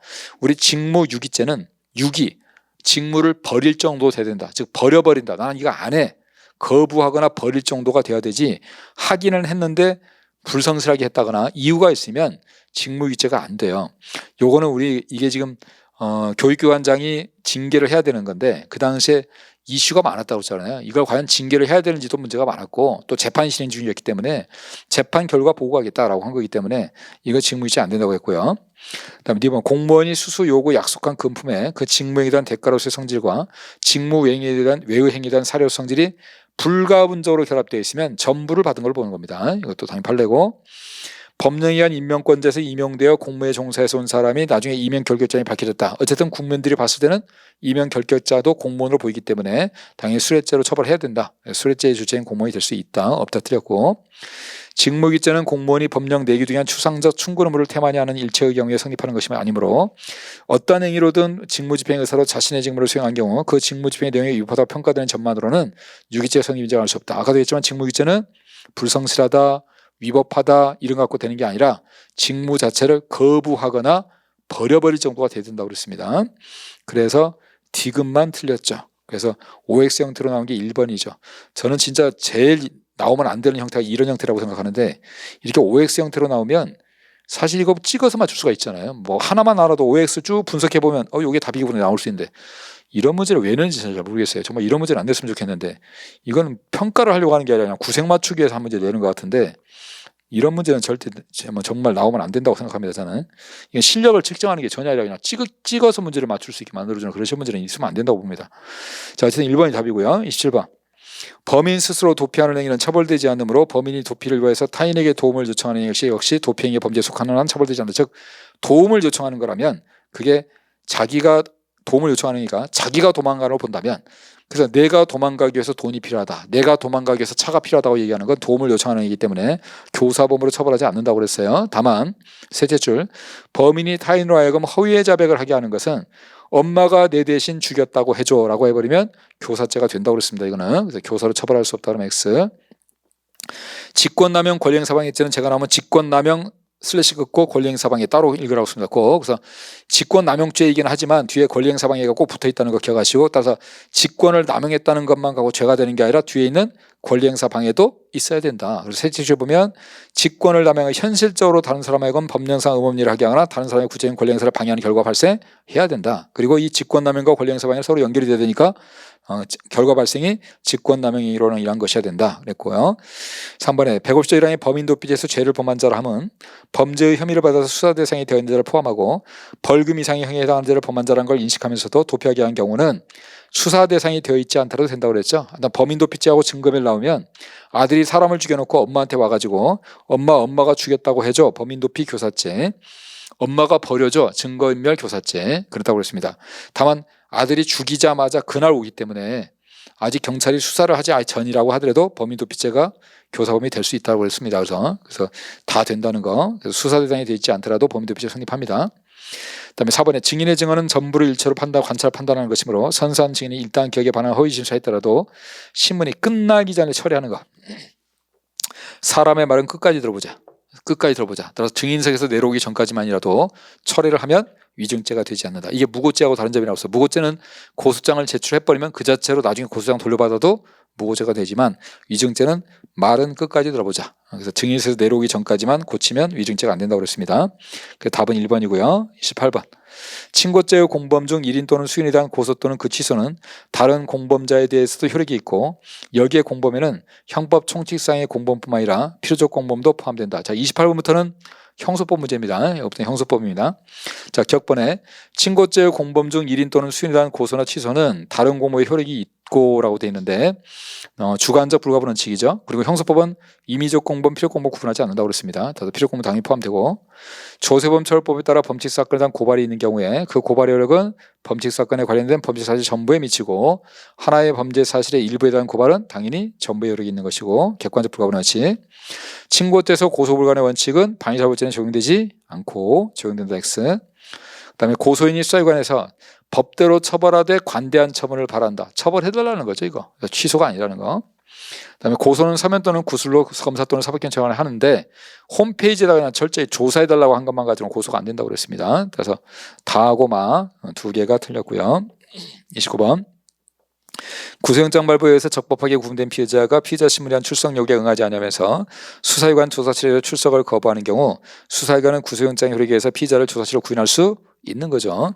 구속영장 자체가 원래 조사라는 것도 예정하고 있기 때문에 피의자 진술 영상 녹화할 수 있는데 알려주기만 하면 되지 피의자는 동의받을 필요가 없죠. 참고인일 때 동의받아야 되는 거고 변호인이 검찰 수사관으로부터 구속된 피의자가 변호인 참여 시 조사를 받지 않겠다고 하니 즉시 와달라는 연락을 받고 조사실에 도착해서 옆에 앉으려고 하자 후방에 앉아라, 떨어져 앉아라 전부 다 침해라고 했습니다. 침해고 그다음에 검사 사법경찰은 피의자를 신문한 경우 연령, 성별, 국적의 사정을 고려해서 심적 안정에 도모하고 원하는 수동을 표현할 때는 직권으로 할 수 있다. 우리 신뢰관계 동사 나오면 연령, 성별을 구력해서 장애가 있을 때 연장, 그다음에 직권 신청이라는 거, 직권도 되고 신청도 된다는 거, 그다음에 끝에가 할 수 있다라는 거. 그래서 직권으로 할 수 있다가 맞는 말이죠. 직권 신청이 다 가능하니까.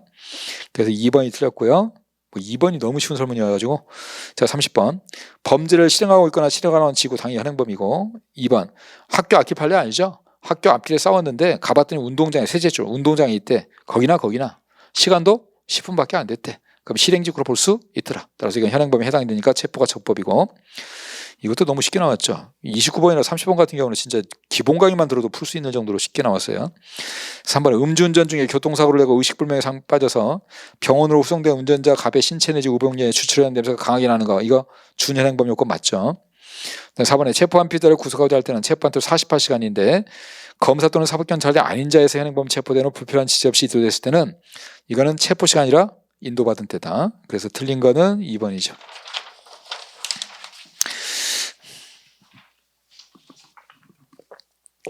형소법을 어렵다고 하는 친구들도 좀 있는데 형소법 진짜 쉽게 나왔습니다. 이번에. 그러니까 형소법이 어렵다고 하는 친구들은 형소법을 그만큼 공부를 안 한 거라고 생각하셔야 돼요. 또는 잘못하셨거나. 형소법 이번에는 정말 쉽게 나왔습니다. 자, 30번 구속전 피의자 신문. 구속전 피의자 신문조서는 315조 3호, 우리 311조에 있는 게 정해져 있죠. 그거 아니건 전부 315조라고 써요. 구속전 피신조서, 적부신문조서 뭐 전부 다. 그다음에 체포되지 않은 피의자에 대해서 구속영장을 청구받은 판사는 피의자가 죄를 범했다고 의심할 이유가 있는 경우에 구인을 위한 구속영장 맞죠. 구인을 위한 구속영장을 발부해서 피의자를 구인하는 신문해야 되고 도망하는 사유로 신문할 수 없을 때는 그렇지 않다. 3번에 신문은 법원 청산에서 해야 되나 피의자가 출석을 거부하거나 질병 그따 사유로 출석할 수 없을 때는 경찰서, 우리 거부하거나 질병이 있을 때는 불출석을 할 수 있다. 근데 3번 이번에 경과는 새로 나왔다고 그랬잖아요. 그래서 좀 아시라고 했죠. 했던 것 중에 하나죠 이거. 경과부에서 최신 판례가 나왔으니까 판례가 아니라 종으로 경찰서에도 할 수 있다는 것도 기억하라. 그래서 우리가 거지가 불출석만 가능한 게 아니라 경찰서에서도 가능하다. 이게 최근에 나왔던 기출이기 때문에 잘 아셨을 거고. 4번에 신문할 피의자에게 변호인이 없어서 지방판사가 직권으로 변호인을 선정할 경우, 이거 맨날 나올 때 구속영장 청구가 기각된 경우를 제외하느냐 포함하느냐 뭐 1심까지 아니라 나오는데 이번에는 기각을 인용으로 바꿔서 냈습니다. 그래서 인용된 경우를 제외가 아니라 기각된 경우를 제외하고자. 그래서 4번이 틀렸고. 30번 수사기관의 압수영장 집행에 착수해서 압수액을 실시하고 집행을 종료했다면 동일한 장소 목적물에서 다시 압수할 필요가 있고 영장 유효기간이 남아있다 하더라도 다시 할 수 없는 것이고. 2번 피압수자가 수사기관의 압수영장 집행에 참여한다는 의사를 명시했더라도 변호인과 피의자는 별개다. 참여권은 고유권이다. 둘 다 참여시켜야 된다. 따라서 변호인에게도 참여기를 별도로 보장해야 된다. 3번 수사기관이 압수영장을 집행하면서 처분을 받는 자가 여러 명일 때 모두에게 제시된다고 그랬습니다. 따라서 책임자에게 영장을 제시했다 하더라도 다른 사람한테 압수하려면 다른 사람에게도 제시해줘야 된다. 그래서 3번이 틀렸고. 갑이 사법기관 자료를 휴대전화기 이미 제출하면서 클라우드 등 제3자가 관련한 원격제 저장되는 전자정보를 제출한다는 의사로 클라우드 등에 접속하는 아이디와 비밀번호, 제가 이것도 굉장히 중요하다고 얘기했었죠. 요것도 지금 지난번 시험에도 이게 나왔는데 이번 시험에 또 나왔어요. 더군다나 설문이 지금 요것만 가지고도 좀 지난번도 3개인가 나왔는데 이번에 2개가 또 나왔는데 30번에 4번에 보면 34번은 아이디하고 비밀번호 이미 제출한 거, 이거 괜찮다고 그랬죠. 근데 여러분 그 33번에 4번에 가보시면 수사기관의 압수영장에 적힌 수색할 장소에 있는 컴퓨터 등 정보처리에 저장된 전자정보 외에 원격 구글 서버에 저장된 전자정보를 압수하기 위해서는 영장에 접힌 압수할 물건에 별도로 원격지 서버 저장 정보가 특정되어 있어야 된다고 그랬어요. 이게 원칙이다. 이게 특정되어 있어야 되지 특정되어 있지 않으면 압수할 수 없다. 자, 33번에 4번이 원칙. 다만 예외가 있다. 32번에 4번 예외. 아이디하고 비번을 이미 제출한 경우. 또 하나가 아이디하고 비번을 영장으로 받은 경우. 이런 거는 예외로 인정된다. 또 하나 기억할게. 안 되는 게 로그인된 상태를 이용한 거. 요거 4개 다 중요하다고 그랬었잖아요. 이 4개가 지금 계속 나오고 있는데 지난번에 한 3개 나왔고 이번에 2개가 또 나왔어요. 그러니까 최근에 아주 이슈가 됐던 거니까 뭐 다 아셨을 거고. 그래서 30번은 틀린 거는 3번이고요. 33번. 1번에 가면 수사기관의 전자정보에 대한 압수액은 원칙적으로 영장 발부에 사유로 된 혐의 사실과 관련된 부분을 문서 출력물로 수집하거나 수사기관이 휴대한 저장 매체에 해당 파일을 복제하는 방식을 유지해야 되고 수사기관 사무실로 저장 매체를 직접 반출하는 방식으로 압수하는 건 예외적으로만 된다. 근데 2번 이게 예외적으로 현재의 곤란한 사정이 인정되어 가지고 예외적으로 경찰서 형사기로 옮겼어도 거기서도 관련된 것만을 복제 출함색 출력하는 경우도 참여 보장해 줘야 된다. 왜냐하면 압수액이 아직 안 끝났다. 여전히 진행되고 있다. 형사기 사무실로 옮긴 것은 압수액 장소를 옮긴 것에 불과하다. 참여의 기회를 보장해 줘야 된다. 3번 수사기관이 범죄 혐의 사실과 관련된 전자정보를 선별 압수한 후 그와 관련이 없는 나머지 정보를 삭제, 폐기, 반환하지 않으면 이건 영장 없이 압수한 거로 본다고 그랬습니다. 그럼 이건 위수증이 된다고 그랬고 위수증이니까 사후영장 받거나 증거 동의한다고 해서 될 것이 아니다. 3번이 틀린 거죠. 4번은 아까 원칙 얘기했던 거고요. 자, 3, 4번. 형사소송법이 수사기관에서 작성된 조서 등 서면 증거에 대해서 일정한 요건을 충족하는 경우에 증거 능력을 인정하는 것은 실체적 진실 발견의 이념과 소송 경제의 요청을 고려해서 예외적으로 허용하는 것일 뿐이므로 증거 능력 인정 요건에 관한 규정은 엄격하게 해석해야 된다. 뭐 당연한 얘기고. 2번 수사기관은 영장 발부에 사유된 혐의 사실과 관계가 없는 증거를 압수할 수는 없고 별도 영장을 발부하지 않고는 압수물 또는 압수한 정보를 그 압수에 근거된 압수영장 혐의 사실과 관계가 없는 범죄 유죄증을 사용할 수 없다. 뭐 기억니은이죠. 이거 국어에서 한글에서 기억니은 같은 설문들이 막 설문을 집어넣었는데 1번, 2번 당연한 겁니다. 자, 3번에 법원은 범죄 후 구성 요건이나 법률상 규정된 형의 가중감면에 사유가 되는 경우를 제외하고는 법률이 규정한 증거로서의 자격이나 증거조사 방식에 구애됨이 없이 상당한 방법으로 조사하여 양형 조건이 되는 사항을 인정할 수 있죠. 그러면 양형 조건은 자유로운 증명이죠. 따라서 당사자가 직접 수집하여 제출하기 곤란하다고 인정해서 직권으로 양형 조건과 사항을 조사할 수 있느냐? 당연히 할 수 있습니다. 왜냐하면 엄격한 증명이라면 당연히 법에 적혀있는 증거조사 방식을 거쳐야 되지만 자유로운 증명 그런 걸 거칠 필요가 없기 때문에 법원이 직권으로 해도 아무 상관이 없는 거죠. 사실 그것도 그냥 개념 문제예요. 개념 문제. 판례이긴 하지만 그래서 조사할 증거는 아니다. 틀린 거고. 4번 자백에 대한 보강 증거는 범죄 사실 전부나 중요분을 인정할 수 있는 정도가 되지 않더라도 피고인의 자백이 가공적인 것이 아니라 진실한 것임을 인정할 수 있는 정도면 충분하고 또 직접 증거 아닌 간접 증거나 정황적 보강 증거 될 수 있고 따라서 자백과 보강 증거 서로 어울려서 진실성 담보설이니까 전체를 종합해서 판단해서 범죄를 인정할 수 있으면 충분하다. 틀린 거는 3번이고 35 1번. 증거 위주의 적용 대상인 증거에는 범죄 성립에 관한 증거 외에 양형의 기초가 되는 정상적의 사실한 증거도 포함되고 양형의 기초가 되는 정상적의 사실은 자유로운 증명이다. 그 다음에 2번. 탄핵 증거의 제출에 있어서 상대방이 이에 대한 공격 방해 수단을 강구할 기를 사전에 부여한다는 점에서 그 증거와 증명하자는 사실과의 관계 및 입증 취지 등을 미리 구체적으로 명시할 것이나 증명력을 다투고자 하는 증거의 어느 부분에 의해서 어느 부분을 다투려고 하는지 이거 알려줘야 되죠. 아는 것이나 X.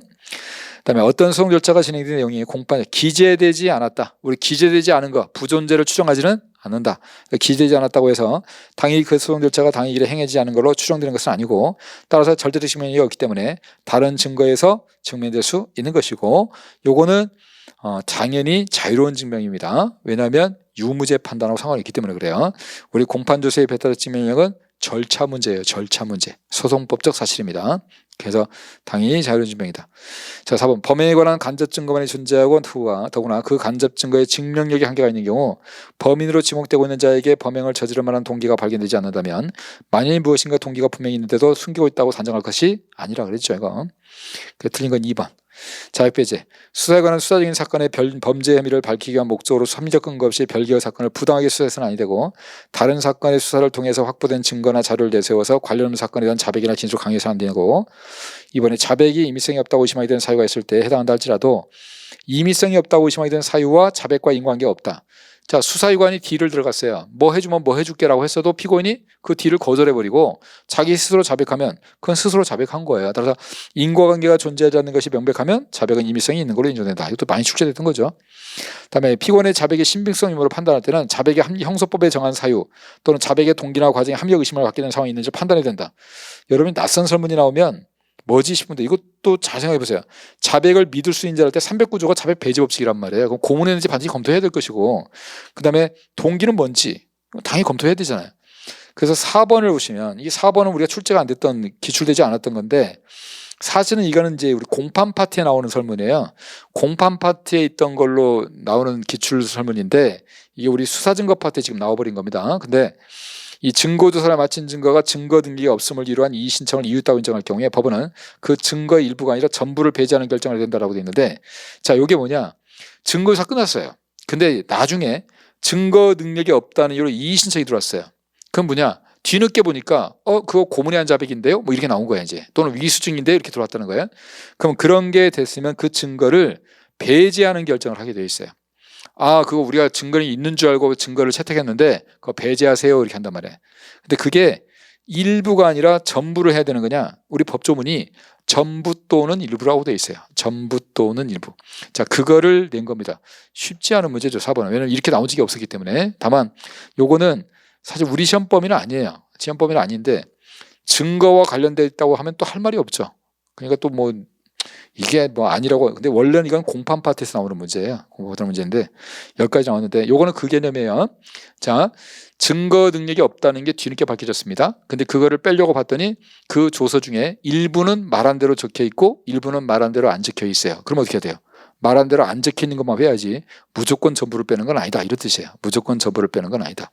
그래서 일부 증거가 없는 부분만 골라서 그 부분만 배제를 하면 되는 겁니다. 4번이 틀린 거고요. 자, 37번. 이월수 증거 배제 법칙. 피의자에 대한 진술거부 고지는 피의자의 진술거부권을 실효적으로 보장해서 진술이 강요되는 걸 막기 위한 것인데 이러한 진술거부 고지는 당연히 피의자와 피고인에게만 고지하기 때문에 자, 밑에 세 줄 수사기관이 수사를 개시하는 행위를 하기 전이면 피의자가 아니죠. 피의자 있지 않은 자는 참고인은 고지할 필요가 없고 따라서 고지되지 않았어도 증거력이 분명되는 건 아니다. 2번. 수사관이 피의 압수자 측에 참여의 기회를 보장하거나 압수한 전자정보 목록을 교부하지 않는 등 영장주의 원칙과 적법조사를 준수하지 않은 위법한 압수색 과정을 통해서 취득한 증거는 위수증이고 위수증은 증거동의에도 당연히 못 쓰는 것이고 3번도 판례죠. 최근 나온 거. 수사관이 네트워크 카메라 등을 설치해서 피고인의 행동과 피고인이 본 태블릿 게임용 컴퓨터 화면 내용을 몰래 보는 거. 자, 영장 없이 촬영하려면 상당한 방법이어야 되는데 이렇게 남의 집을 인터넷을 이용해서 몰래 촬영하는 게 상당한 방법이 될 수가 없죠. 그래서 이건 증거로 못 쓰는 거고 그다음에 수사기관의 절차 위반에 이가 적법 절차의 실질적인 내용을 침해하지 않냐고 오히려 그 증거의 증거를 배제하는 것이 헌법과 형사소송법이 정한 절차를 마련한 취지에 반하면 이때는 우리 판례가 예외적으로 증거를 쓸 수 있다. 이것도 뭐 기본 내용이고 틀린 건 1번입니다. 전문 증거도 쉽게 나왔죠. 이번에는 어떤 진술이 기재된 서류가 내용의 진실성이 범죄 사실에 대한 직접 증거로 사용될 때는 전문 증거가 되지만 진술했다는 것 자체, 존재 자체, 진술의 진실성과 관계없는 간접 사실의 정황 증거, 나는 신이다 뭐 이런 거, 자 이런 거일 때는 전문 증거가 아니다. 뭐 형소법 311항은 검사 작성 피신조서는 공판주비 공판길에 피해자 또는 피고인 또는 변호인이 그 내용을 인정할 때 하나야 인정할 수 있다고 규정하는데 이 내용을 인정할 때라는 것은 말한 대로 기재되어 있다는 의미가 아니죠. 이건 실질 진술이고 내용을 인정한다는 것은 진술한 내용이 실제 사실과 부합하다는 것이다. 이것도 기본 내용이고 뒤번에 피고인이 자신과 공범 관계에 있다. 그리고 공범은 똑같이 몇 줄 적용한다?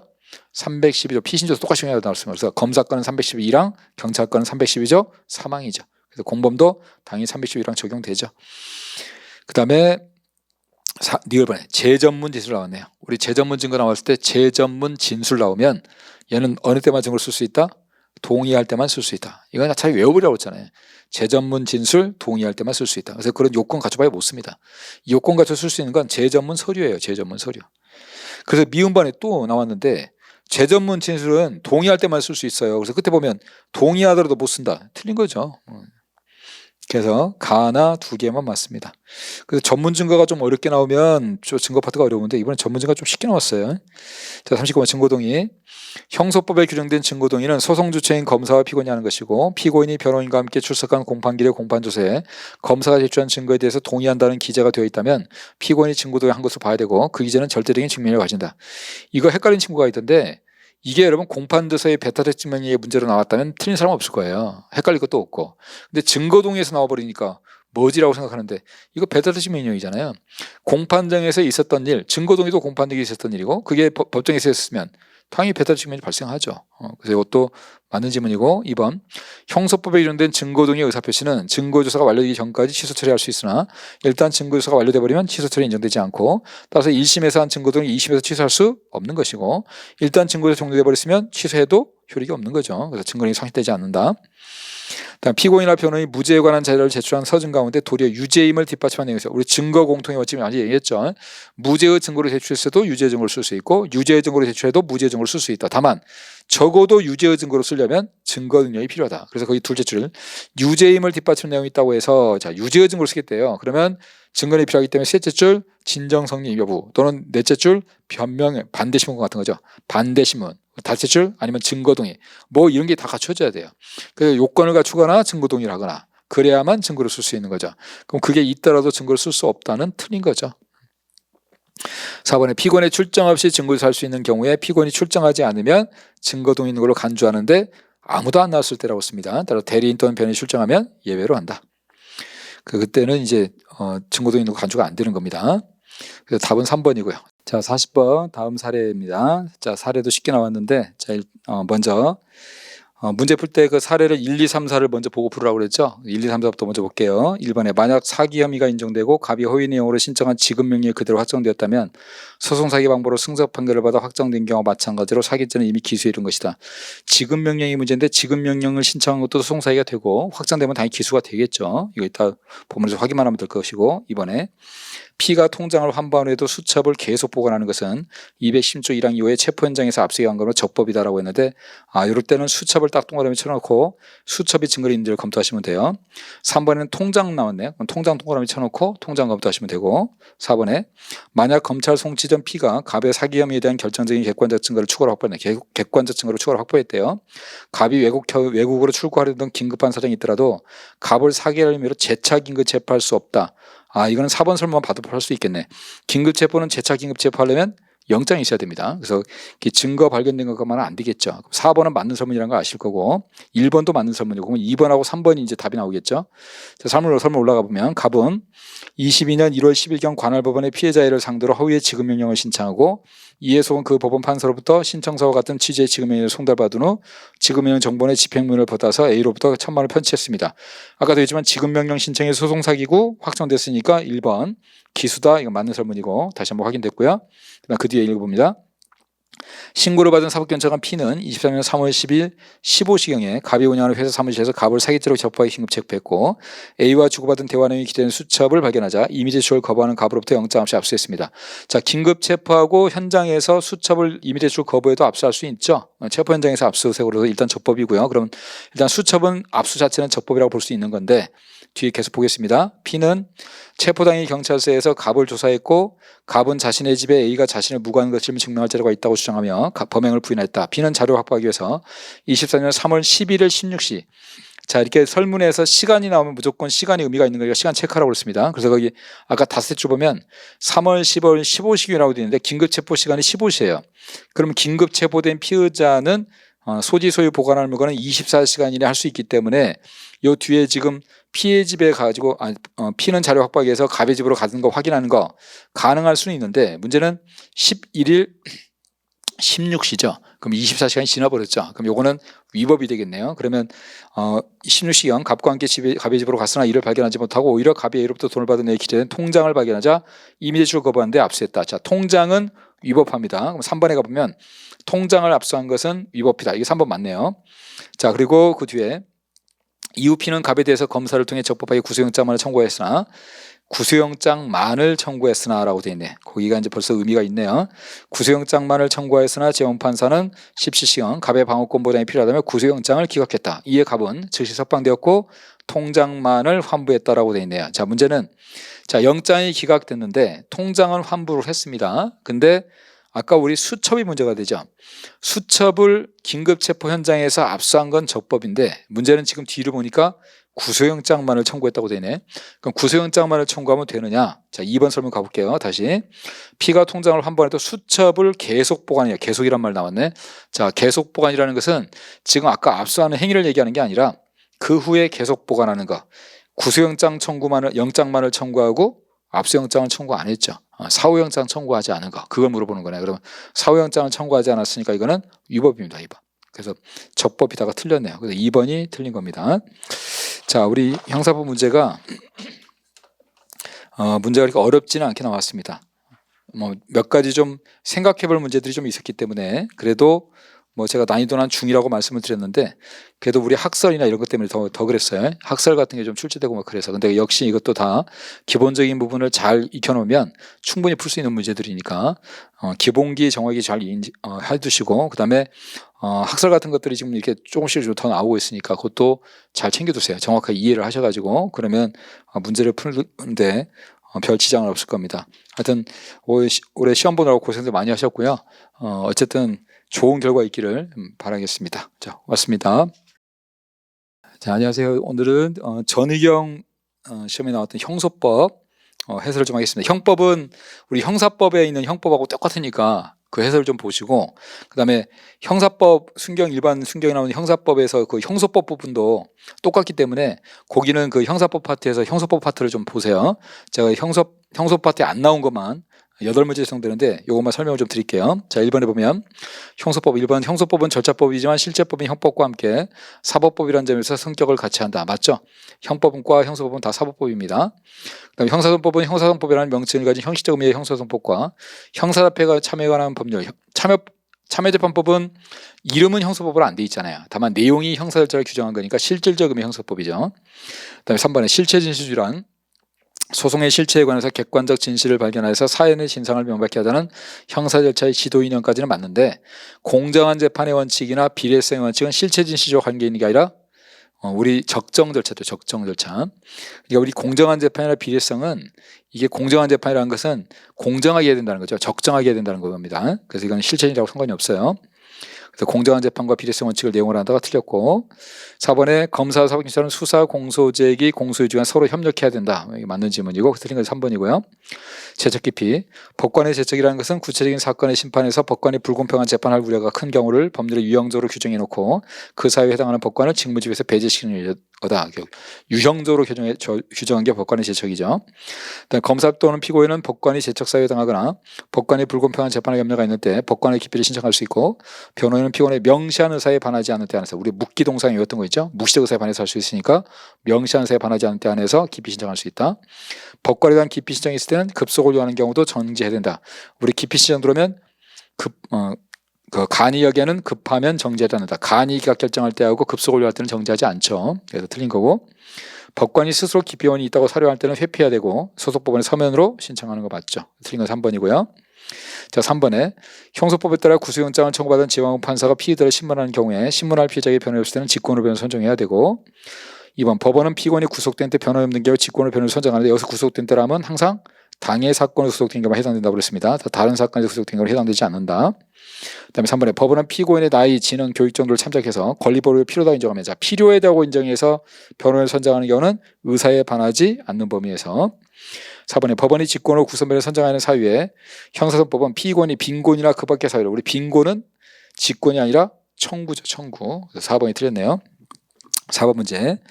우리나라 헌법은 진술거부권을 기본권으로 보장하고 형사소송법은 피의자와 피고인의 진술거부를 규정하고 있고, 2번 진술은 구도의 진술에 의한 하나하는 것이 아니므로 서면 진술로 된다는 얘기죠. 다만 도로교통법에서 말하는 음주 추정은 진술이 아니죠. 그래서 2번이 틀렸고, 피의자를 신문해서 피의자에게 미리 진술거부를 고지하지 않으면 진술 이수 중이고 임의성 인정되는 경우라도 증거를 못 쓰는 것이고, 법인의 대표자도 당연히 진술거부권 주체됩니다. 진술거 없는 사람 아무도 없다고 그랬어요. 그래서 틀린 거는 2번이고요. 그 다음에 뒤로 가셔가지고 12번을 가봅니다. 12번에 공판 절차가 있는데, 사실심 변론 종결 후에 검사나 피의자 등에게서 피고인에게 불리한 새로운 양형 조건에 관한 자료가 법원에 제출되었다면 사실심 법원으로서는 변론을 제기해서 그 양형 자료에 대해서 피고인에게 의견 제출의 기회를 주는 등 필요한 양형 심리 절차를 거침으로써 피고인의 방어권을 실질적으로 보장해 줘야 되겠죠. 이 새로운 양형이기 때문에 이거에서 형을 가중하거나 하려면 변론 제기해야 돼요. 그다음에 형사사건의 실체를 규명하는 데 가장 직접적이고 핵심적인 증거는 법정에서 증거조사를 하기 곤란하거나 부적절한 경우, 또는 다른 증거에 비추어 굳이 추가적 증거조사를 할 필요가 없다는 등 특별한 사정이 없는 한 공개된 법정에서 그 증거 방법에 가장 적합한 방식으로 증거조사하는 것이 형소법이 채택한 증거재판주의, 공판중심주의 및 그 한 요소인 실질적 직접심리주의 정신에 부합한다. 핵심 증거 맞죠?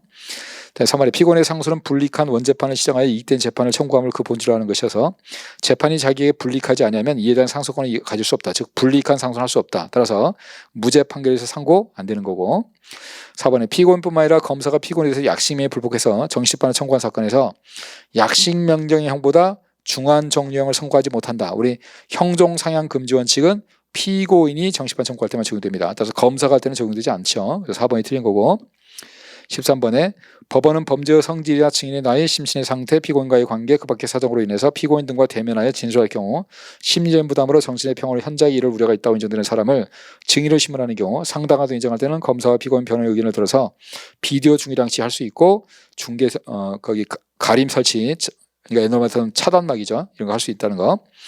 범죄를 한 피해자의 신청에서 신문할 증인의 신문 방식은 재판장이 정합니다. 왜냐하면 일반 검사나 피고인이 신청해서는 교우신문이지만 검사나 피고인이 신청하지 않을 때는 다 재판장이 정한다고 그랬고요. 그다음에 3번 소송 계속 중인 사건의 피해자 사망하거나 중대한 장애가 있을 때는 사형집행, 피해자 본인의 법정된 이들로부터 위임을 받은 피해자 본인의 배우자 측에 준 형제자매 변호사는 소송기를 열람해서 재판장에 신청할 수 있다. 이거는 피해자이기 때문에 불복할 수 없다고 그랬습니다. 그다음에 검사는 범죄를 한 피해자 법정 대리인 사형집행의 신청이 있는 때는 공소리 여부, 공판 일시, 장소, 결과 등등을 법원이 신속하게 피의자 피고인 등에게 통지해야 된다. 이게 수사 종결 통지 중에 하나죠. 4번은 맞고, 그래서 틀린 거는 1번이 틀렸습니다. 하야한다가 틀린 겁니다. 13번에 1번에 13번 2번은 신문 하야한다가 신문 할 수 있다죠. 설치하고 신문 하야한다가 틀린 거고요.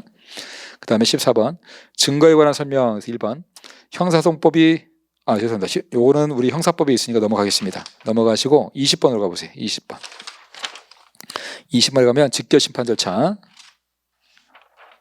자, 직결심판 절차에 보면 피고인이 기일에 출석하지 않은 때는 직결심판에 관한 절차법 또는 다른 법률에 특별한 규정이 있는 경우를 제외하고는 개정할 수 없다. 다만 벌금 과료, 즉결도 출석을 하는 게 피고인의 출석이 개정 요건인데 벌금이나 과료할 때는 출석 없이 할 수 있죠.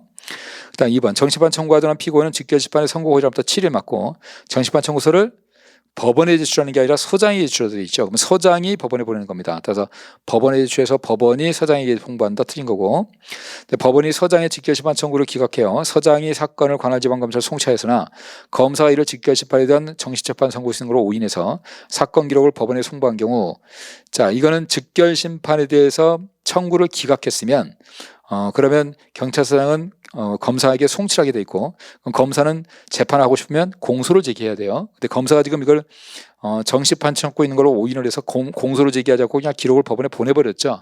그러면 공소리가 있는 걸로 볼 수 없다. 따라서 이건 공소리가 성립되었다고 볼 수 없다. 그다음에 서장의 청구에 의해서 직결심판을 받은 피고인으로부터 적법한 정식판 청구가 있는 경우 서장의 직결심판 청구는 공소리가 동일한 수동이므로 공판 절차에서 심판에 든다. 그래서 서장이 직결심판 청구한 것을 법원이 받아들여줬으면 공소리가 있는 걸로 보는 겁니다. 따라서 이걸 가지고 또 공소리가 하면 이중기소가 돼버리겠죠. 그래서 틀린 거는 2번이 답입니다. 자, 형소법도 쉽게 나왔어요. 쉽게 나와서 크게 뭐 어렵지 않게 푸셨을 것 같은데 우리 형사법에 있는 형소법 내용하고 같이 잘 검토를 해보시고요. 하여튼 우리 전희경 친구들도 잘 좋은 결과 있기를 바라겠습니다. 자, 수고했습니다.